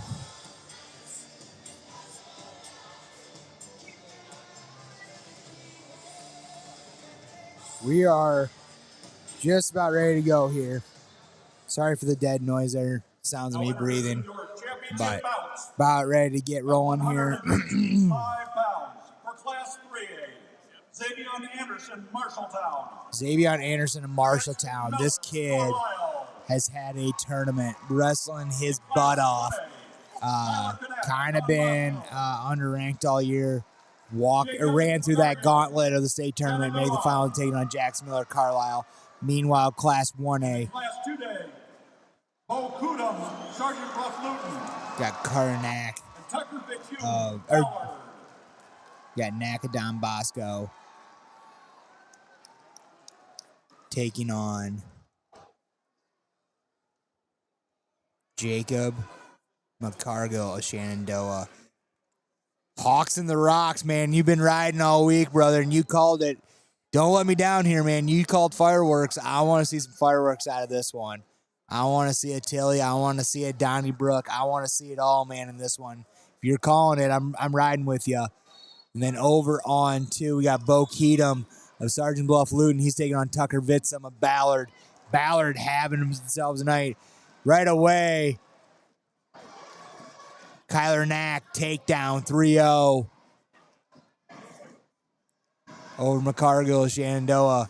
Wasted no time. I think he saw Hawks on the Rock statement today and was like, all right, you want a war, I'm going to bring it. Knack, with a big cradle on the side. Right on the edge of the mat, knees in. Knack still in bounds, though. He's got plenty of space. That thing is tight. He's setting back. Gives it up, though. He's up 7-0 right away. Minute 15 here left in the first for Kyler Knack and Jay McCargill of Shenandoah putting on some points. Meanwhile, down on Class 2A, Bo Keatum up 3-0 right now. Place winners at 157 pounds to the award stand area. Bo Keatum up 6-0 right now after setting near falls. They go out of bounds. 52 seconds left here.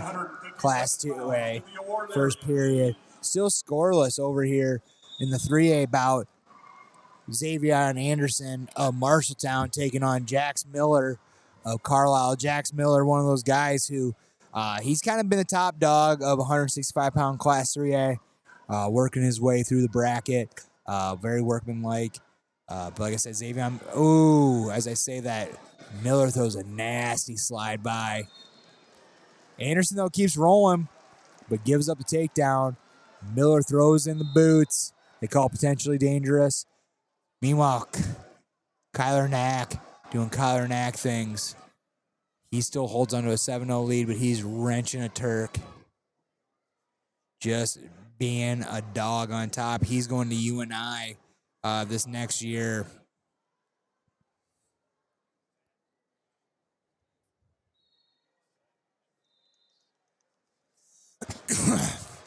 Tell you what, man. I mean, Kyler Knack kind of burst on the scene 2 years ago as a sophomore. Triple Crown wins the Folk Style Nationals, won Fargo Greco Nationals, and then also won Fargo Freestyle Nationals. Has been an All-American in Freestyle and Greco this past year, but he is just a dog. As I say that, McCargill in on the leg, but oh no! Knack's holding his knee. He's hurt. He's feeling like he's hurting pretty bad right now. Hopefully that's not what I think it is, but maybe it's just a cramp. He's bending his knee. He's gonna get back to his feet. I think he might have just hyperextended something. He's gonna squat, just make sure he's all right. I think he's all right. Taking a swig of water there. That was kind of scary stuff there for the young man out of Don Bosco. Hate to see something like that happen to a kid like that. 4-0 right now in favor of Jax Miller. Minute 15 left here in the second. Over on two. Start of the second period. Bo Keatum out of Sergeant Bluff Luton. He's up 7-0. Been watching Keatum this whole tournament, man. Looks like a mop bucket, not going to lie, with that die job. But I think that's what he was going for. Kind of digging it, though, for him. Ooh, nice. That was a nice, but nothing there. He was going real high on the elbow, passes that by, looks for the high crotch.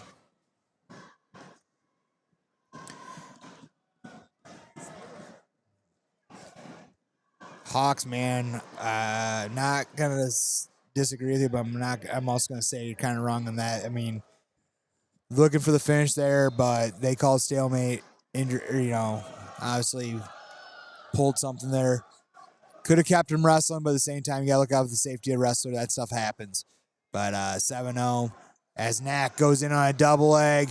McCargill gets the 3. Not yet. Now he gets it. Goes up 10-0. 35 seconds left.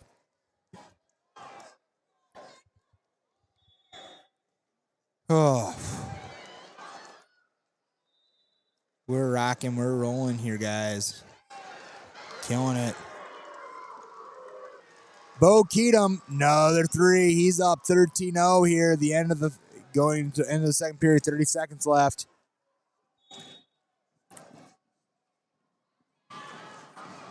Meanwhile, Kyler Knack up 10-0. Tell you what, I will give credit. McCargill is holding his own, building a solid base, keeping strong. He's a big, strong kid.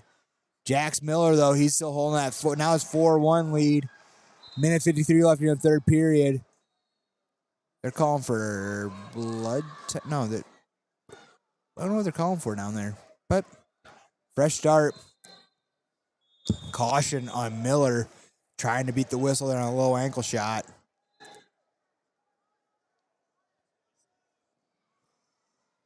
Ooh. Guys, when I got down here this week, it was like negative 20 with wind chill. Obviously, it was miserable. Like, the first couple days was absolutely miserable with the weather. I just got a notification it's going to be 48 degrees down here tomorrow, and I'm so sad that I got to leave, head back to Dubuque. Hopefully, it's a little bit that warm in Dubuque, because I tell you what, this weather is not fun. But now all of a sudden it's starting to warm up here.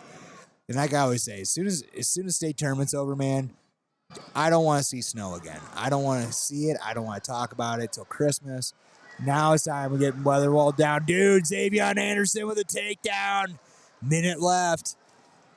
Sorry, got a little distracted there talking about the weather. But if you've been here at all this week in the state of Iowa, you know it's been friggin' frigid this week. McGargle gets called for stalling. Minute left here in Class 1A. It's all tied up on 3A. Down on 2A, Bo Kodam. He is just putting it on here. He goes up 13-0. He goes to cut. He's saying, hey, he's bouncing on his feet. He's feeling good on his feet. Meanwhile, Vixom takes a shot from left field, but Boham catches it. He takes a shot at himself far away. He goes seatbelt position.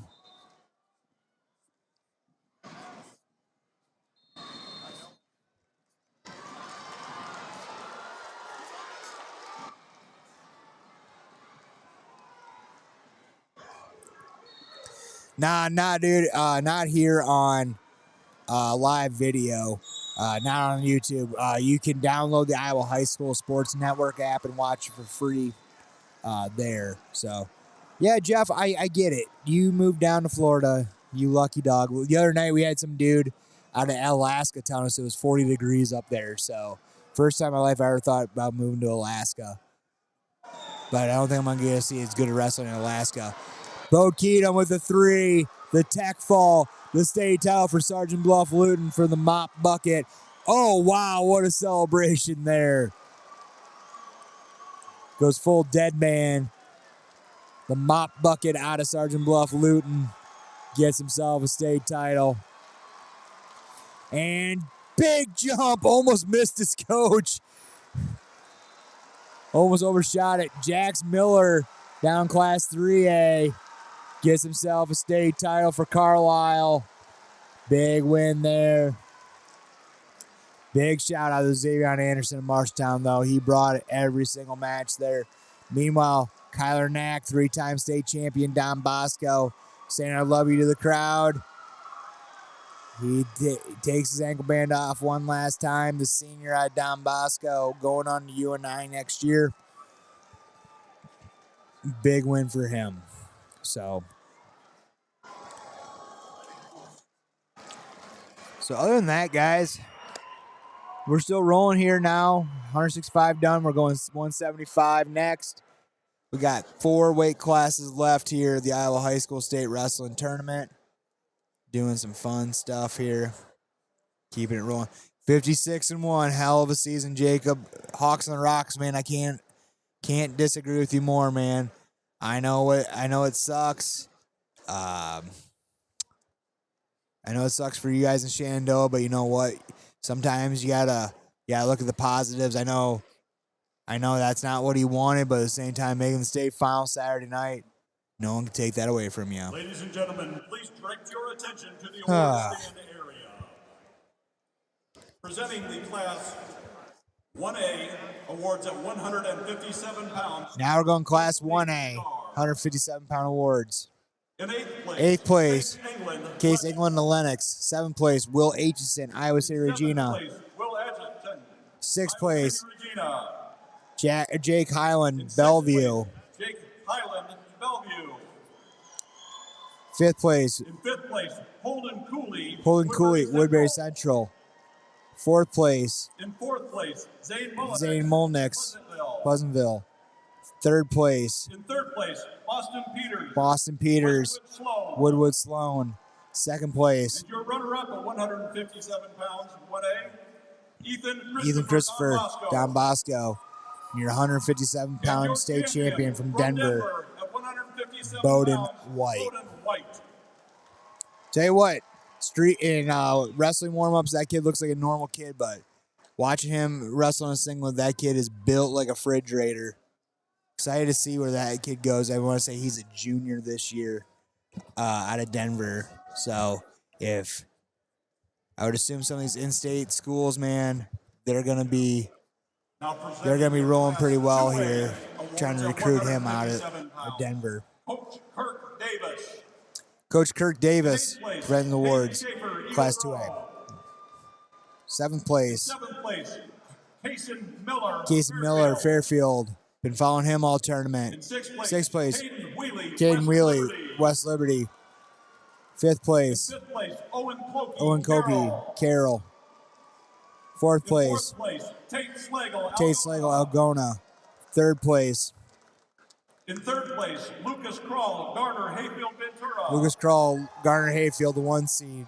Your runner-up, Number 1, Tucker Wheeler, PCM Monroe, and your state champion out of Greene County. 2A, 157-pound champion from Greene County, Brett Denhart. Solid win tournament there for Brett Denhart. That's Class 1A, or Class 2A, moving on Class 3A.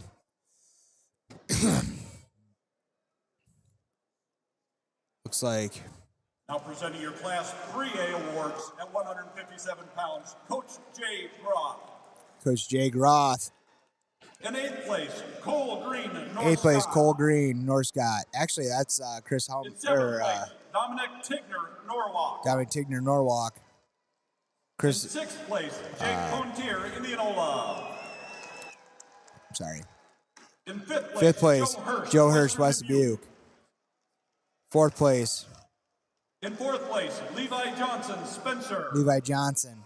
3rd place, Noah Fellers, Bondurant In Farrar. 5th place, Nolan Feller, Bondurant Farrar. 3rd place, Boz Diaz, Your Waverly runner-up, Shell Rock. Boz Diaz, Waverly Shell Rock. Your 3A 157-pound champion, Maximus DeBolt of Ankeny Centennial. Maximus DeBolt, state champion, Class 3A. Like I said, just a dog. He is real tough kid. So excited to see how his next 2 years go as a sophomore.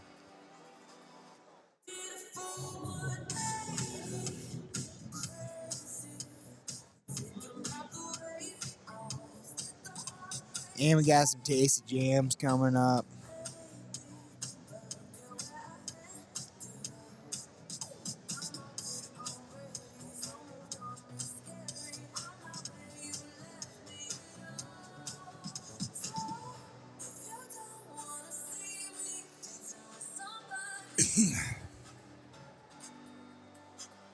Man, tell you what, I believe this is the last year of it being called Wells Fargo Arena here in Des Moines.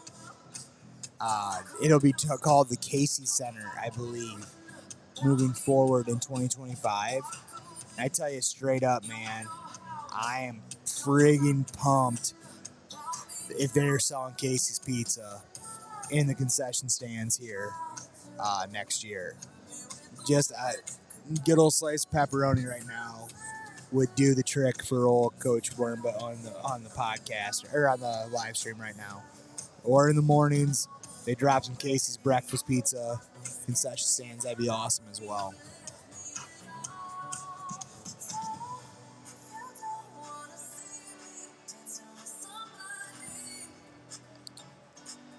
Man, that jacket Jay Groff has on. Woo! That thing is electric. Just seeing Coach Groff of Ankeny Centennial with like a zebra print suit jacket on. 175 pounds. Jacob Helgeson of Johnston, two-time state champion, taking on Lincoln Jip Class 1A, Kaden Decker, of Bettendorf. Creighton Kelly, West Hancock Britt. Caden Decker out of Wapsie Valley. He's taking on Creighton Kelly of West Hancock Britt. Class 2A, Xavier Ellington, Sergeant Bluff Luton, taking on Christian Dunning. I tell you what, them two boys going to have an interesting match. Ellington can cradle people on a dime and can do it from far away. Meanwhile, Dunning out of Clear Lake, he likes to bring fights into a china closet, it looks like. Fighting in a phone booth, I would call it. Wrestles real close. Wrestles a really heavy, hard pace. So we're gonna get rolling here. Man, Dunning, my dude, why are you wearing two different colored wrestling shoes? Oh, that's giving me anxiety right now. Oh, kids these days. Spend your life teaching them the propers of a good shoe game, and they're going out there wearing mismatched shoes. It's American tragedy. Meanwhile, though, Kaden Decker, Wapsie Valley, he's in on a shot on Britt. He gets the 3 right away while I'm giving Dunning some smack about his mismatched shoes. Dunning rocking a pair of 07 Rulons, black and gold, best wrestling shoe ever made, in my opinion. But that's just me talking a bunch of jive right now. Just a dude talking wrestling. I can talk wrestling all day, but I like the finer things. Cool singlets, cool wrestling shoes. Say that.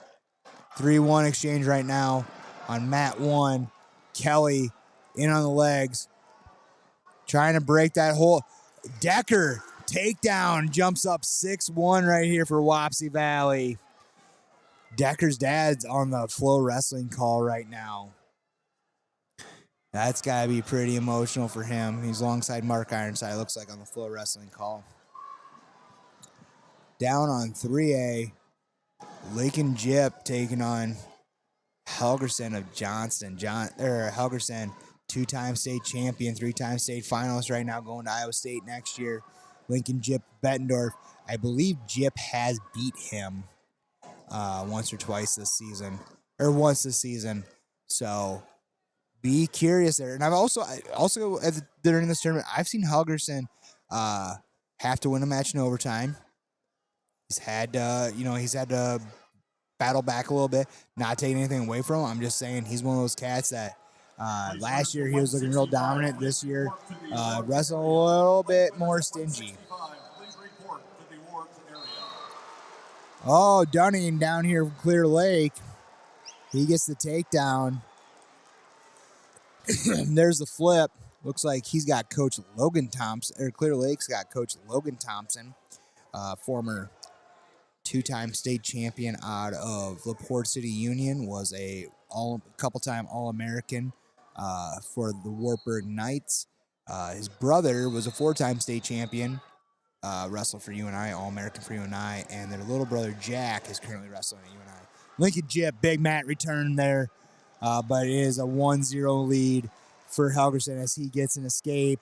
Wow, Jacob Dick, I'm sorry, I'm forgetting names right now. Out of Shenandoah, was the first state finals for Shenandoah since Tyler McGinnis in 2000. So that's awesome. Well, Decker finds another takedown. No, not another takedown, but 2 for Helgerson down on 3A mat.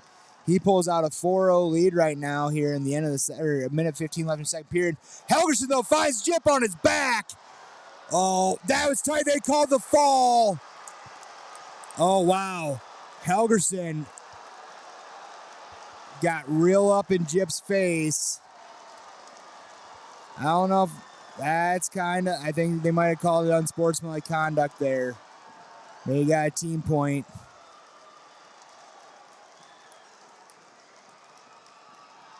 But regardless, Helgerson, state champion, 3-time state champion.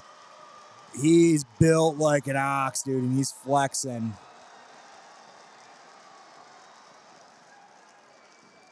Wow. That was impressive.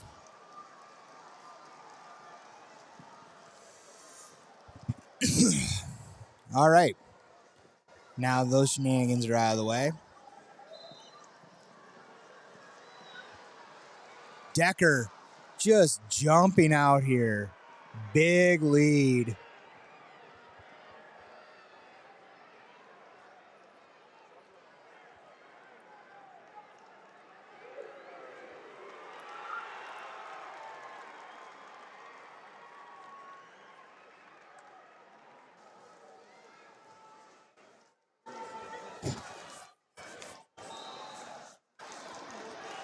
Over on 6. Decker up with a 6-2 lead.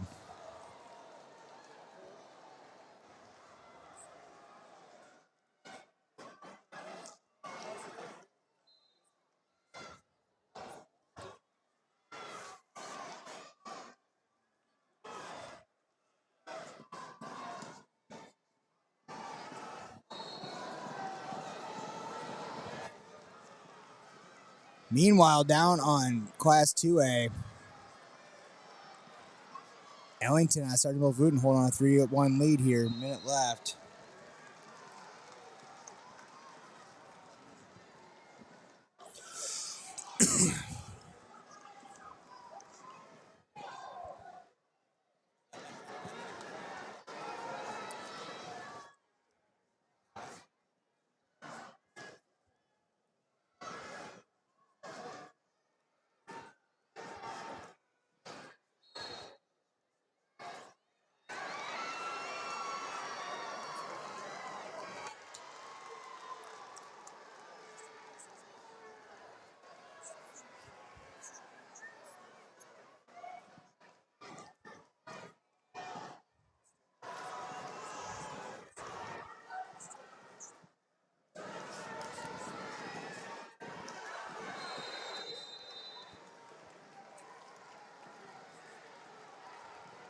Yeah, no, there was no night of conflict this year. One of those things, Diego, takedown here by Ellington out of Sergeant Bluff Luton. He's paying it on here, minute 19 left. No, there was no night of conflict this year. No Wart West. I was asking about that as well. It seems like a lot of these guys, they kind of want to take a break out of folk style after the season ends. So a lot of these guys just want to focus on freestyle and Greco. So IAwrestle has kind of decided, hey, let's just take a break off that until we start getting the crowd going.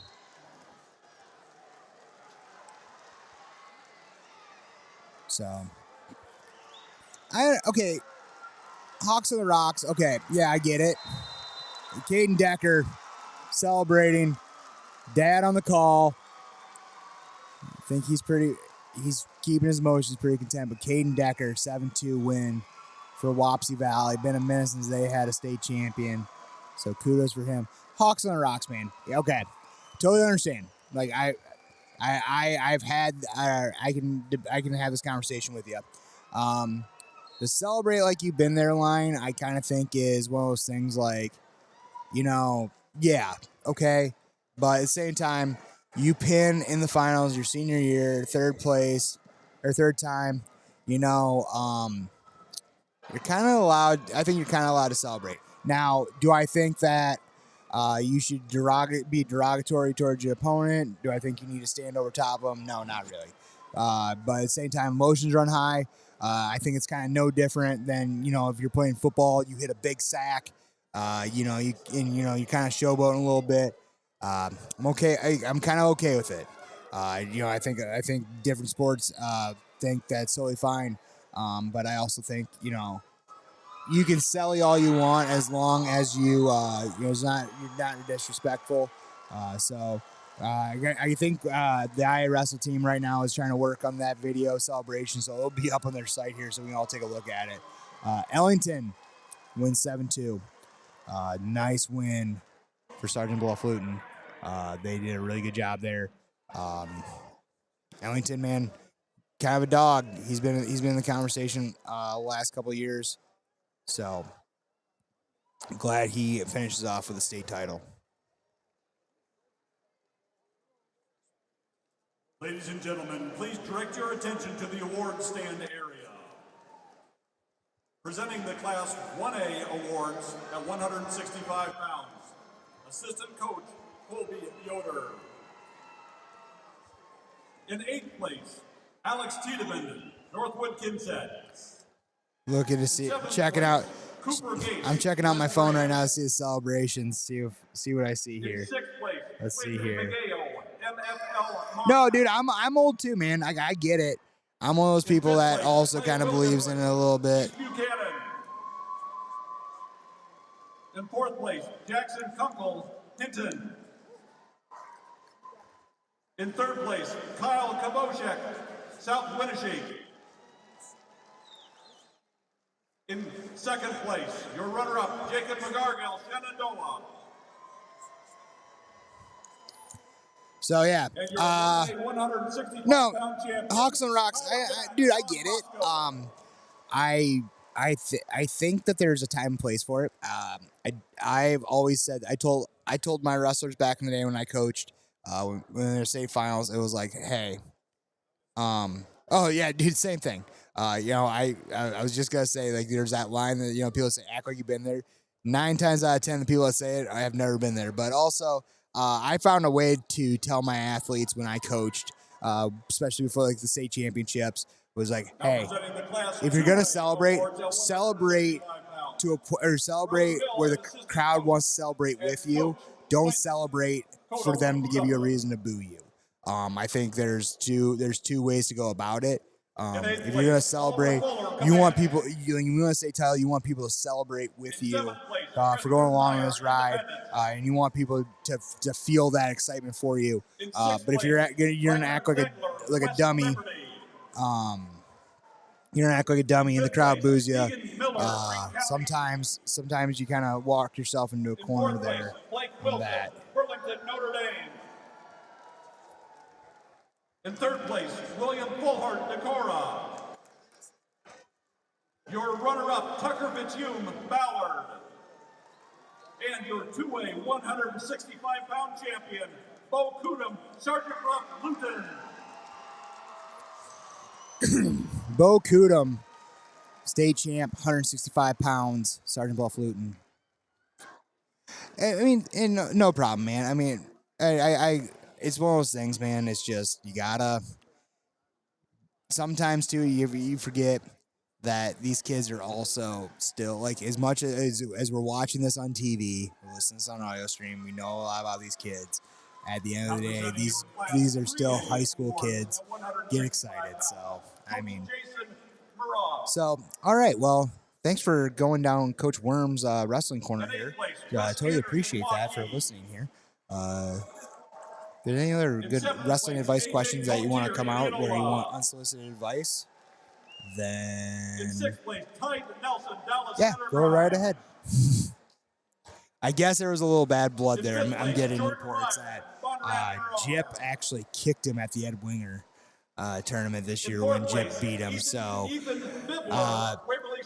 kind of put that in perspective, Jip, I hate to be listening to kids going, well, he started, but you pin a kid that, did some things to you in the season, in the state finals, you pin him in the first period. Hey, man, I get it. All good. Moving on. Let's get excited here. We're going 190 pounds. We got some big old dirty boys coming up here. 190 pounds. The real main event, though, I think one of the biggest spectacles here coming up here after 190 pounds, 215-pound Drayshawn Ross.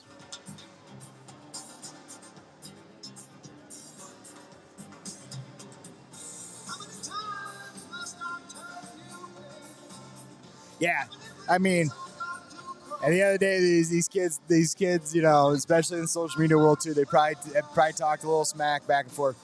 Yeah, it is. I tell you what, though, I mean, I gotta give Helgerson some credit, man. He followed through. He did a great job of following through that that roll through and buried Jip.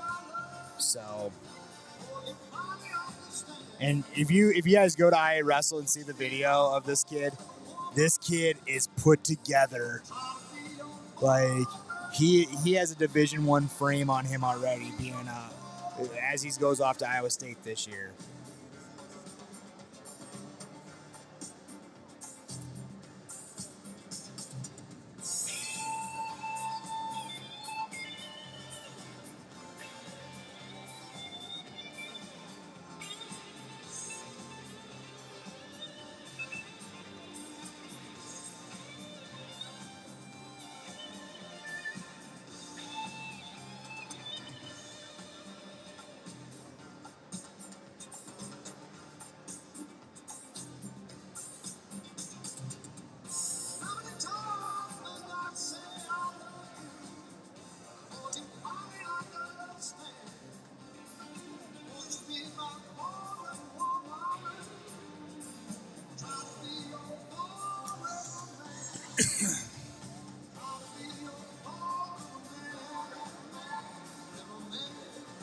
Just having some fun up here, man. Sorry, we're getting some brackets here. I tell you what, man. You're asking how Drayshawn Ross got out of the state. When a guy like David Taylor takes over Oklahoma State, he wants to make a splash. I guarantee he's been working real hard. I mean, I saw him he came up to Iowa. Every time that he was in Iowa, wrestling Iowa State, he made sure to go find Drayshawn Ross at a tournament and go recruit him. That is that's definition of recruiting, guys. You know, you can sit there and you can call, you can text, you can make an in-house visit, but if you're going to go out and watch them compete in a high school tournament, that shows a coach that shows the athlete how serious they are. All right, coming up here.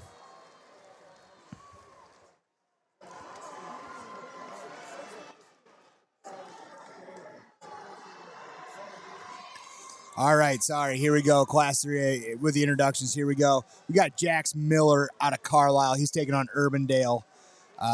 Can't catch his name right now. 2A. This is going to be a fun match. Benton Communities. Braden Heisen out of, like I said, Benton Community taking on returning state champion Austin Scranton of Anamosa. Down on 1. We have Loudon Hesingay out of Waco. He's taking on Gatlin Rogers of Wilton. And on 3A, we have Hempstead out of Carlisle. He's taking on Tigas of Urbandale. Hempstead out of Carlisle last year, probably the most dramatic win in the semifinals. He pinned Max Magania going for his 3rd state title. Down on 2A, Austin Scranton with a go-ahead takedown over Hayen of Benton Community.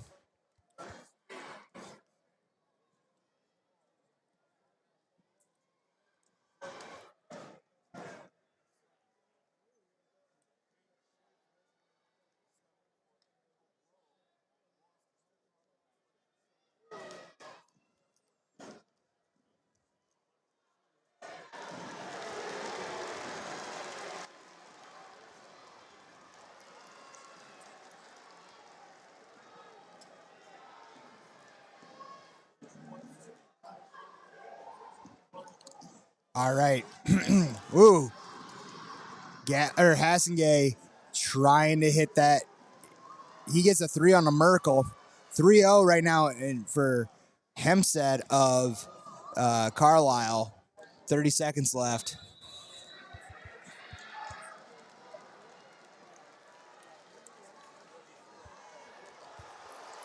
Oh, Hempstead gets the fall in the finals. Big win there for the senior out of Carlisle.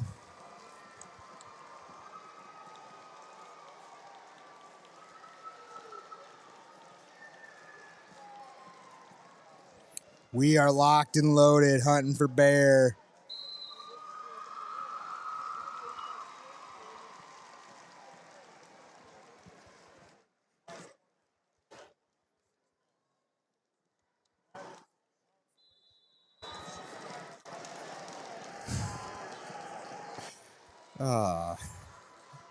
I love this IAwrestle team, man. We all got. I think we all got our second wind here.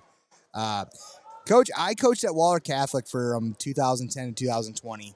I was an assistant coach there. Lucky enough to be a part of the 2018 state championship team of Class 2A. So, yeah, now I'm currently coaching at Dubuque Wrestling Club. In Dubuque, obviously. Had about 15 state qualifiers down here with about 8 placers out of the weekend. So I'm pretty pumped right now. I gotta watch my boys wrestle. I gotta watch a lot of good wrestling this week. So I'm pretty blessed over here.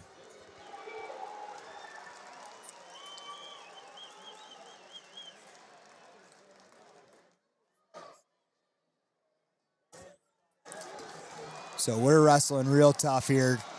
Hassengay still up 3-2 at 190 pounds. 15 left here in the third, or in the first, or one second. Move. I can't see it right now.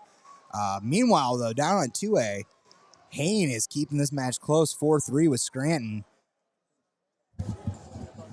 Scranton, the senior.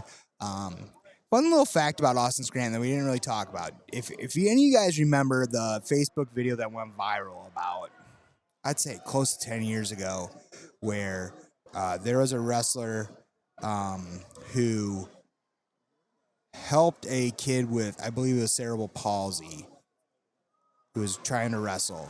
And the kid went out and laid on his back and gave the kid with cerebral palsy a pin in that middle school duel. It went viral. If you guys remember it, you'll definitely remember it. Well, that kid that gave up that pin was Austin Scranton. So if you guys ever want to know a character, Austin Scranton is probably the definition of character. I've gotten to know Austin over the last couple of years, and he is just one of the most genuine kids you'll ever meet. Real sweetheart of a kid. Gatlin Rogers looking for a turn here. He gets 2. Oh, they wipe it out of bounds for Hassengay. That would have been close. But it looks like Gatlin Rogers, he jumps out to a 5-3 lead over Hassengay of Waco Wayland. So, but yeah, sorry.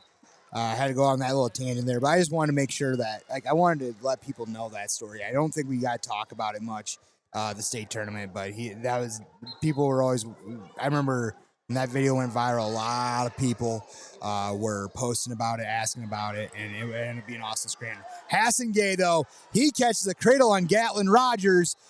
Nothing yet. Oh, now nothing. Wait, nothing as time runs out. Wow. Hassengay is looking a little confused, like, what the heck, man?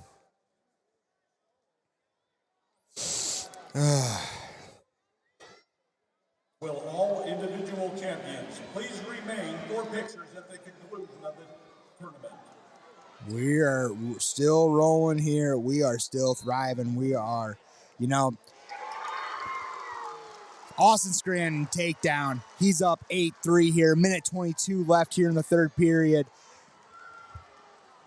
I was talking to, this morning I was feeling a little tired, walk in, and ran into a great friend of mine, head coach of Waterloo East, Chris Timms, and he asked how I was doing, and I said, I'm surviving, brother. He goes, you're not surviving, brother. You're thriving. Every day you get to be alive. You're thriving. So if you guys needed to hear that, there you go. Gatlin Rogers up 5-3, but Hazinga, he's looking for a reversal, but Gatlin Rogers is just doing a lot of tough wrestling right now. Kind of stopping everything that Hassengay has. 5-4 in favor of Gatlin Rogers. Hassengay, the returning state finalist, he's got to think about this and get after it. Meanwhile, Austin Scranton just putting on a dirty dog performance. Up 8-3. Tough, gritty, looking for splits. Nothing crazy. Yeah, dude, Dubuque's about as far away from Shenandoah as you possibly get. I can't agree with you more. Scranton looking for the bars, but time's gonna run out. Austin Scranton is gonna finish a 2-time state champion. Wow, Hassengay with a go-ahead takedown, 24 seconds left. Good lordy. They might be partying hard in Waco tonight. Coach Seth Pugh in the corner. Well, Galen Rogers hits the Peterson. They're going nothing. Oh, boy. Austin Scranton, though, the first two-time state champion in 21 years for Anamosa. Last two-time state champion for them. NCAA All-American Moza Fay. Absolute dog. Grew up with Moza. He was one of the toughest dudes out there. So Hunter Scranton puts himself in good company. Looks like Hassengay pulls off the state title. I know Gatlin Rogers is hurting right now too.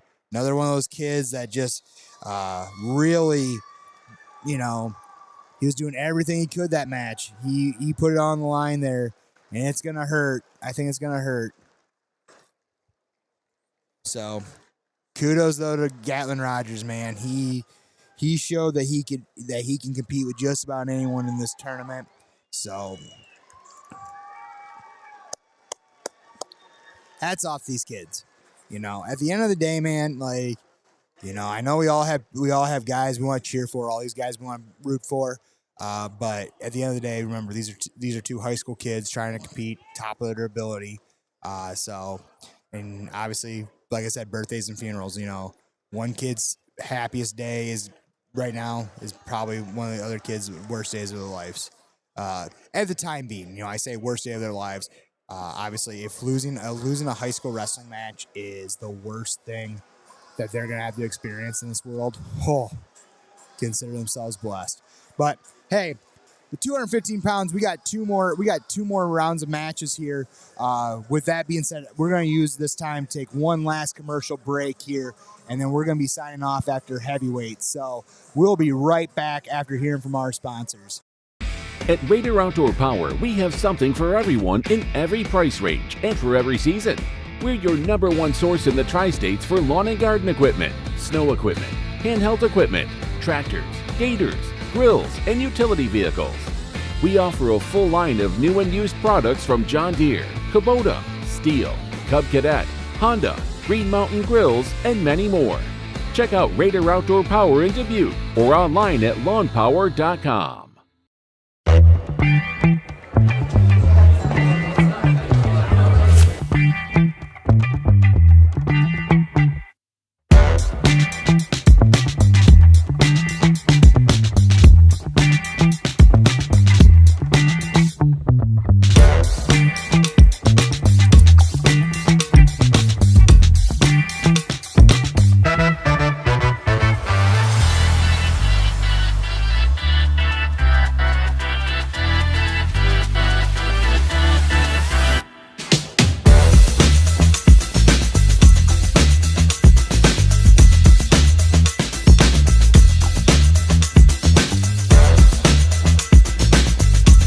We're here the night before state finals, packed house, talking wrestling over cold beer. Doesn't get any better than that. I love beer. I've been drinking beer for a while, and that's pretty cool. I think just the fact that Single Speed recognized us as somebody that covers the sport and cares about the sport is to be alongside the name of Gable. I mean, that's a dream, right? Like, look at that. Join us before the state finals at Single Speed Brewing Company this Saturday from 2 to 5 p.m. Pain or limited mobility can affect every part of your daily life. Our goal is to get you feeling well enough that you can do everything that you want to do. Kinetic Edge Physical Therapy will make your physical therapy journey as easy and convenient as possible. Start with a free 20-minute injury screen and receive a complimentary benefits check. If you need pain relief now, go to kineticedgept.com or call 866-588-0230 to schedule your free screen today.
And we're back. Sorry about that. I grabbed the wrong headset. So, yeah.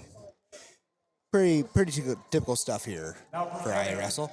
No, we're just finishing up here. We're going to have class. We're going to have 215 here coming up here after these award stands. So, we're gonna get stuff rolling here. Prairie Cedar Rapids, 8th place. 7th place, Philip Jacobs of Linmar. 6th place, Logan Brexford Pella. In 5th place, 5th place, Landon Bell, Iowa City Liberty. Good win for the Bolts. 4th place, Abe Parker, Waukee Northwest. Abe Parker, 4th place, Waukee Northwest. 3rd place, Noah Nolan Carlisle. Just an absolute hammer of this tournament. Lincoln Jep Bettendorf, and your class 2 or class A 175-pound champion from Johnston, Jacob Helgeson. It sounds like the Johnston crowd is packed here tonight. They're being real loud. Tell you what, that was a celebration, man. That's going to be probably the celebration people are going to talk about. That video is going to go viral, I think, on IAwrestle Sports. If you guys get a chance to be on social media, make sure you guys follow IAwrestle on Instagram, on Twitter, on Facebook. Like I said, these guys, they are doing a lot of work. Hawks on the Rocks, man. Hopefully we see each other down the road, man. You know, best of luck to you. Thank you so much for listening. We'll see you down the road. Do I think it's possible that they flip? No, I think Drayshawn's one of those kids that when he makes a commitment to something, he's gonna stick to it. I think he's a person that when he he's been loyal to Fort Dodge since day one. I think he could be an impact player at Oklahoma State. I don't know. Iowa, you never know. Iowa State, I think if they were to flip Drayshawn, I think it would have to be a significant NIL agreement. But obviously we don't know. I actually wish him nothing but the best. I think he's one of those kids that I've talked the 1 or 2 times I've talked to him. I think he's an absolutely stellar kid who, when he makes a commitment on something, I think he's one of those guys. Like I said, he's one of those guys that just makes sure that he's going to be real special. Oh, Drayshawn Ross, man, busting out. Looks like a brand new pair of 2016 Rio Freaks for wrestling freak fans. Nike Freaks. He's got the Rio Freaks on. Those are about as rare as they come for shoes, and those look crisp. So, and he's gonna take on Jean Nagoma of Cedar Rapids Xavier. This dude is a big dude as well. Obviously, Drayshawn's gonna have, I think, a lot more skill. Down on 1A, Nathan Bites of Makokata Valley. This is a semifinal rematch. He's going to be taking on Ashton Honnold of Nottoway Valley, the junior. I tell you what, Ashton Honnold, man, he has been fun to watch wrestle. Down on Class 2A, Lucas Furbach, Mason Kohler. I got a Paul's Cheeseburger wager with Tony Hager over this. I'm picking Lucas Furbach in 2A. This kid has impressed me. Big old football player. Just an absolute stud. I think he's pretty special. I think Beats trying to go lat drop right away with Honnold. Not the best strategy, man. My man, Honnold, very skilled, really good hips, built, real strong kid. You're not going to be able to just toss him whenever you think that it's going to be go for the win. You need to beat him straight up, hand fighting, absolute control center, and then hope that, and be wrestle lights out defense. Mason Kohler gets the go-ahead takedown. Lucas Furbach. Kohler, man, again, has been tough all year. I was just really impressed with Lucas Furbach. I think he has something in him, something special. Looks like we got a headgear issue here on Matt, on 3A Matt. I don't know what's going on here. Still scoreless over on the other two mats.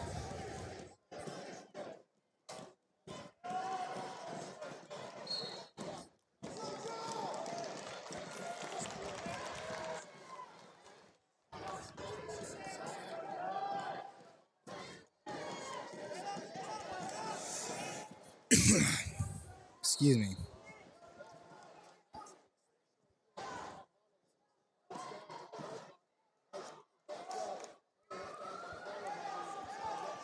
Still rolling, still waiting on that headgear fix over here. Beats though, that's kind of wrestling that Beats needs to do. He hits a slide by as he's kind of going out going off to the side, slides by, they go out of bounds. You're not gonna beat Honnold with throws. You're not gonna beat him with a real hard blast double. You're gonna catch him with angles, and that slide by was nice as they run out of bounds. But Honnold though, Honnold had to work yesterday, man. Honnold had to freaking go.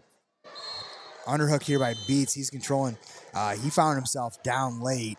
Drayshawn in on the legs. Big takedown. There's 3. He's cutting. Not a shove out of bounds. He literally just Miguel, man. He wants to get heavy on the head. He's thinking, hey, maybe if I just smack him up, let's see what happens. Drayshawn has got to switch to a tornado headgear, it looks like, because man, we got some headgear issues left and right here. Yeah, he did not like that tornado headgear, so.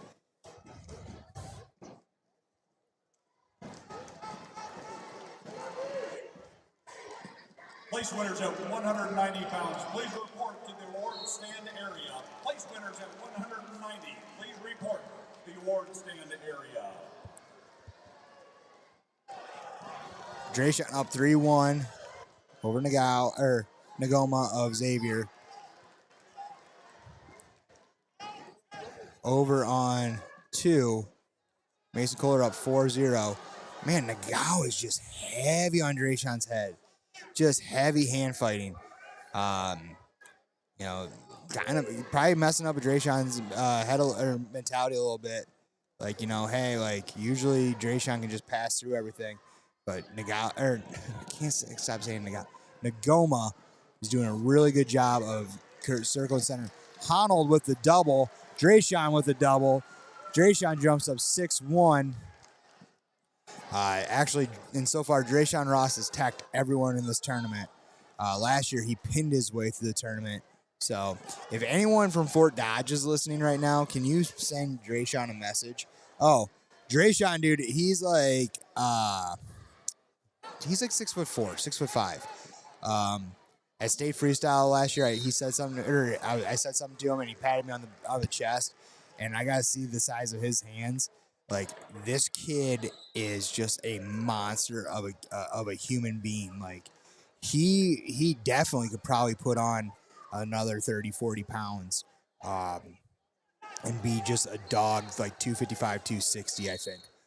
Don't be surprised if this is his last year at 215. He's not cutting any weight, but if you're a senior or you're going to be a senior in high school, and you're wanting to go to college, wrestle heavyweight, I think now is the time to really start putting some weight on, like living in the weight room, getting a lot of protein calories. Oh, that was pretty. Oh, he didn't do anything. Xavier coaches are trying to call on sportsmanlike conduct. Drayshawn was literally finishing a double leg and literally stopped and went, hey, like, we're out of bounds, we're out of bounds. But Xavier's coaches, I think they were thinking like he was trying to like drop him on their front doorstep.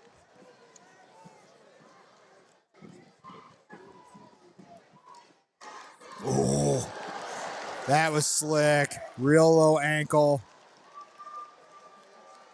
And he's looking for near falls. So he got himself a set of 4 there. And he's just going to cut him.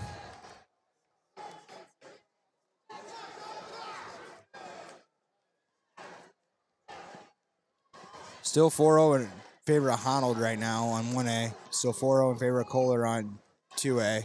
They're in the third period each. Or actually, yeah, they're both in the third period. I don't know what's going on here. Like, they're thinking that it's Drayshawn's like, hey, I ain't doing anything, man.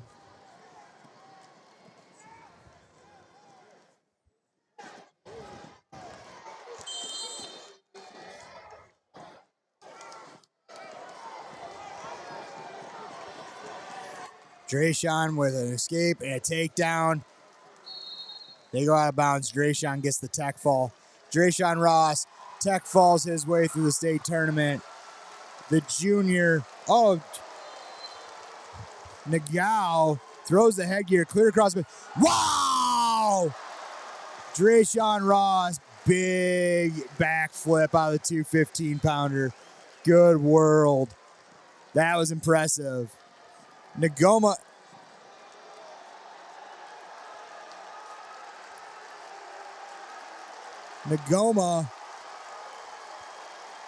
He's looking like he wants to start something, which I don't know if he wants that smoke, man.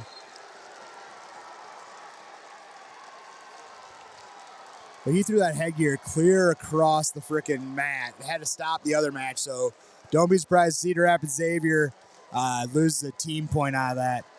But wow.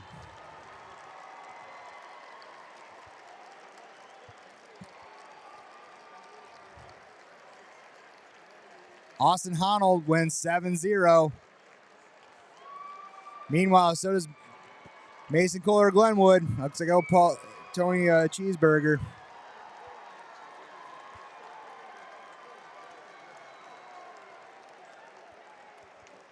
Oh, I got a little chippy, man. I mean, Nagoma, and I'm going to be honest with you, from what I saw, it was pretty much all Nagoma. I think what Nagoma was trying to do there was push the pace to a point, or get real physical hand fights, get real physical push and pace, and try to catch Drayshawn out of his element, but I don't think you're gonna catch too much out of that. Every time that he got chippy, Drayshawn just threw his hands like, hey, this ain't me. So yeah, that's kind of how it's going here.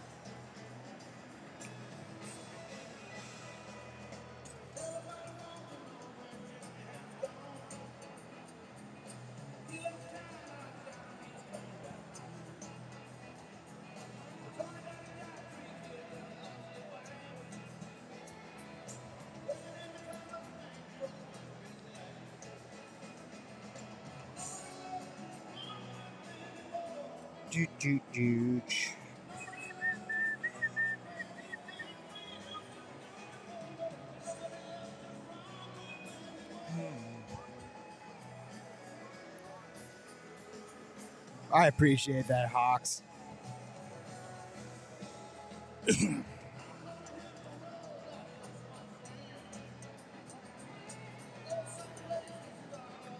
I'm actually hoping here after these I hope these heavyweight matches go quick, because I'm hoping to possibly catch a concession stand here on the way out the door. Please direct your attention to the award stand. Not gonna lie, getting to that point where I'm pretty freaking hungry right now. At 190 pounds, Coach Seth Hughes. In 8th place, Brett Plants Montezuma. Brett Plants Montezuma takes 8th. Place, Jessup. Dax Youngblood of Jessup, he takes 7th. 6th place, Ryan Wirtz, Emmitsburg. In 5th place, 5th place, Jackson Shore, Woodbury Central. In 4th place, Drew Lansing, Don Bosco. 3rd place, Jaden Dickerson, Shenandoah. 2nd place, Gatlin Rogers, Wilton. I tell you what, man, the face of a runner-up at this tournament is just sad, man. It really is. But hey, for every winner, there's got to be a loser, and not the same personality-wise, obviously, but we got the heavyweights coming up here next. There's Class 1A awards. Oh boy. Put my coat on just to make sure I'm ready to go, because I'm pretty much got my my office for the week pretty much torn down. Hoping Probably gonna clean up the mess around here. Don't really want the janitors cleaning up the mess I made over this past week. So I'll make sure I'm cleaning up here, doing a good job, leading by example. Fifth place, Brendan Lanford, Sioux Center. Fourth place, Brody Hendricks, Humboldt. This bracket, 190-pound class 2A. These top 4 guys, Brett Yankovic out of West Delaware, Manchester. Second place, Braden Hain of Bend Community. Second place, Brendan Hyde, your runner-up, Benton Community. And Austin Scranton from Anamosa. I tell you what, man, you want to talk about those 4 guys just were absolute horses in this thing.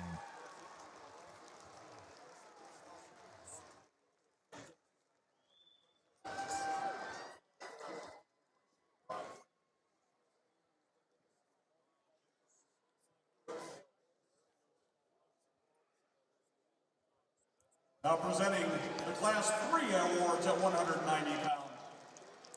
Coach Jason Bayerhoff. In 8th place, John Hatchett, ADM. John Hatchett, ADM, Class 3A. I'm sorry, guys. Just trying to get everything cleaned up here. Andy Frankie Muscatine. In 6th place, 6th place, Paxton Blanchard, Lewis Central. In 5th place, 5th place, Trey Feist, North Scott. In 4th place, Cole Martin Cole Martin Ames. Ames. 3rd place, Brandon In 3rd Kester. place, Braden Kester, Bettendorf. 2nd place, Runner-up, Kane Tiggs from King Urbandale. Tiggs. And your 3A 190-pound champion from Carlisle, Asa Hempstead.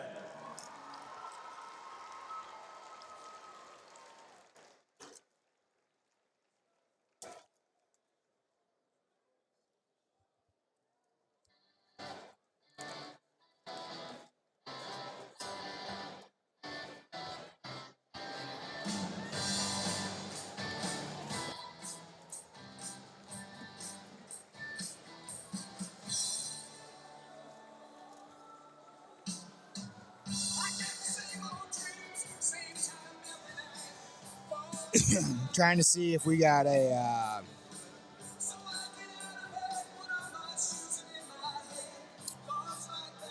trying to wait to see if we got the Sally Drayshawn Ross coming up on social media yet.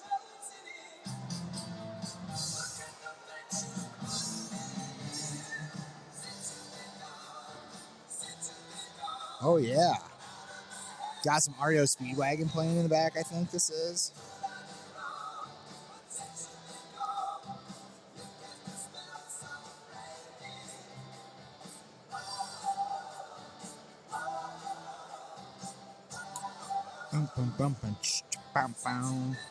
Since you put down.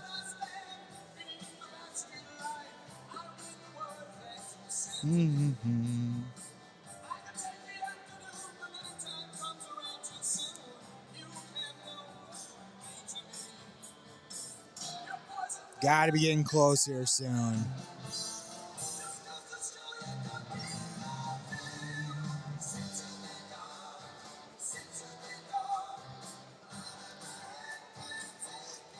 Now introducing your championship bouts. All right, here we go. All right, hey, 54 people here. Last match. I appreciate everyone. 51. Oh man, we're dropping off. I think people are calling it a night. But we got some tough boys here coming up. So let's get ready to go. No, Lewis Central could have. I mean, you got to take in consideration, the incident that happened on Thursday with Weston Porter. An illegal slam that shouldn't have happened. It was an accident, obviously, but an incident happened. Weston Porter got called for a slam. The kid cannot continue. Had to go to the hospital. So he actually lost the match.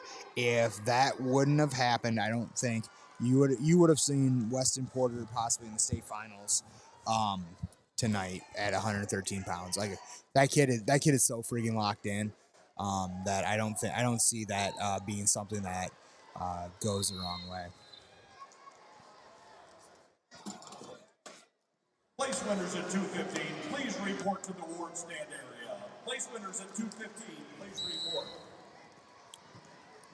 So down on 1A, we have Cooper Martinson out of Southeast Polk. He's taking on Brett Hagan out of Dowling Catholic, West Des Moines. Down on Class 1A, we got Tanner Warner of Nottoway Valley, the number 1 ranked kid. He's taking on Wes Hanna out of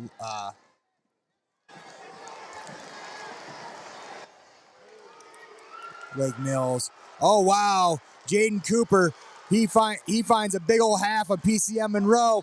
He's hustling. He might get the fall here. Man, PCM Monroe's the fighting, though. Jaden Cooper, though, he's got plenty of time. He's got nowhere to be. He's just got to slow down. Oh, that's all. Fall! Man, 55-second fall here. Big heavyweight jump into the coach's arms. That was electric.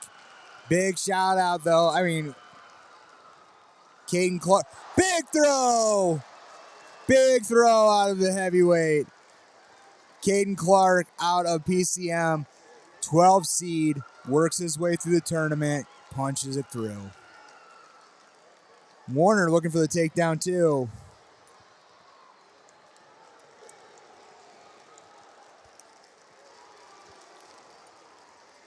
He's up 6-1. Cooper Martinson, he's up 3-0.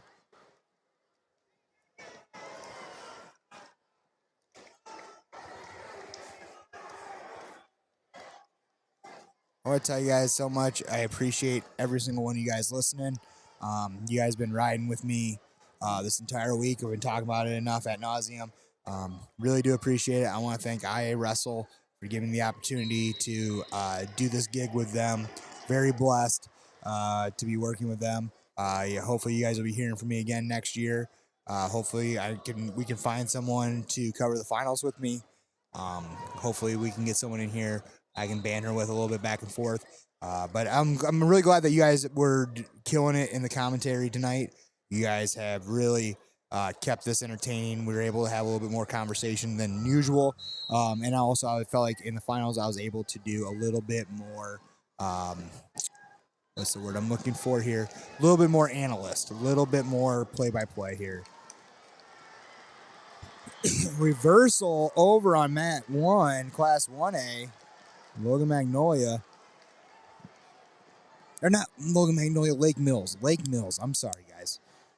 I mean, there's 54 of you guys still listening, so I can still make mistakes occasionally. Over on 3, Cooper Martinson up 4-0. Cooper Martinson going to Pittsburgh State to play football this year, Division II in Kansas. Big old boy. I kind of hope that he misses wrestling and transfers somewhere back, because this kid has been, I think he's actually competing for his possible 3rd state title as well. Hagen going over-unders on Martinson. It's not a place I'd really like to be. That's like hugging a wall. Oh, big takedown there by Warner. He's up 10-3 here.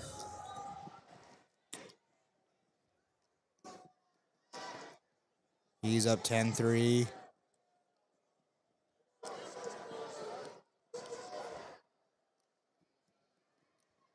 I tell you what, obviously, if I had to name the Worm Buffelli IAwrestle MVP of the tournament, I mean, if it's not Drayshawn Ross, then I'm kidding myself.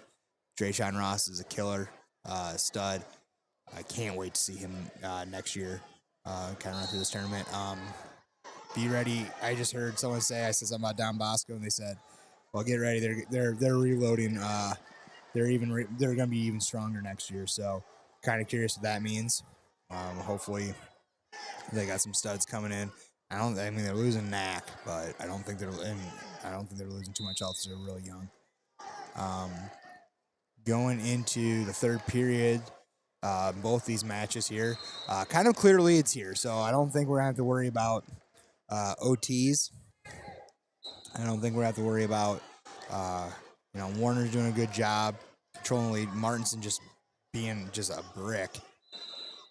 Really doing a good job here.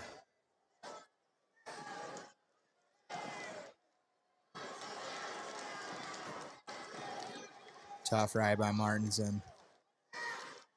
Just a big old bear on top of you. A reminder, all individual champions, please remain for pictures at the conclusion of the tournament. Once again, all right. individual champions, please remain for pictures at the conclusion of the tournament.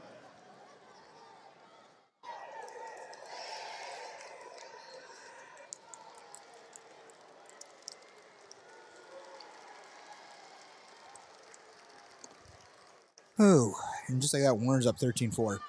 I know I just said I hit my second win about 45 minutes ago, but I just hit my wall. You know, these leads are pretty much locked up. Warner going to finish off here in a minute. He's up a major decision.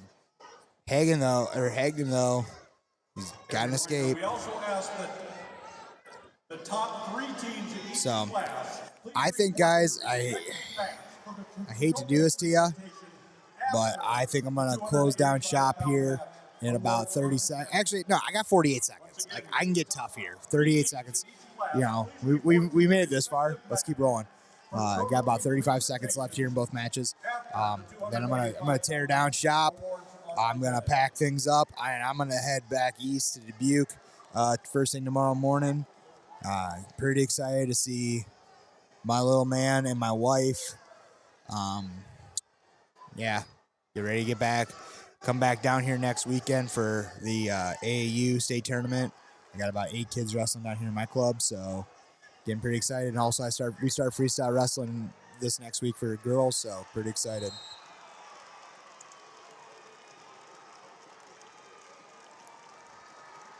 Cooper Martinson throws. Oh man, everyone's just getting thrown tonight. Everyone's getting thrown tonight.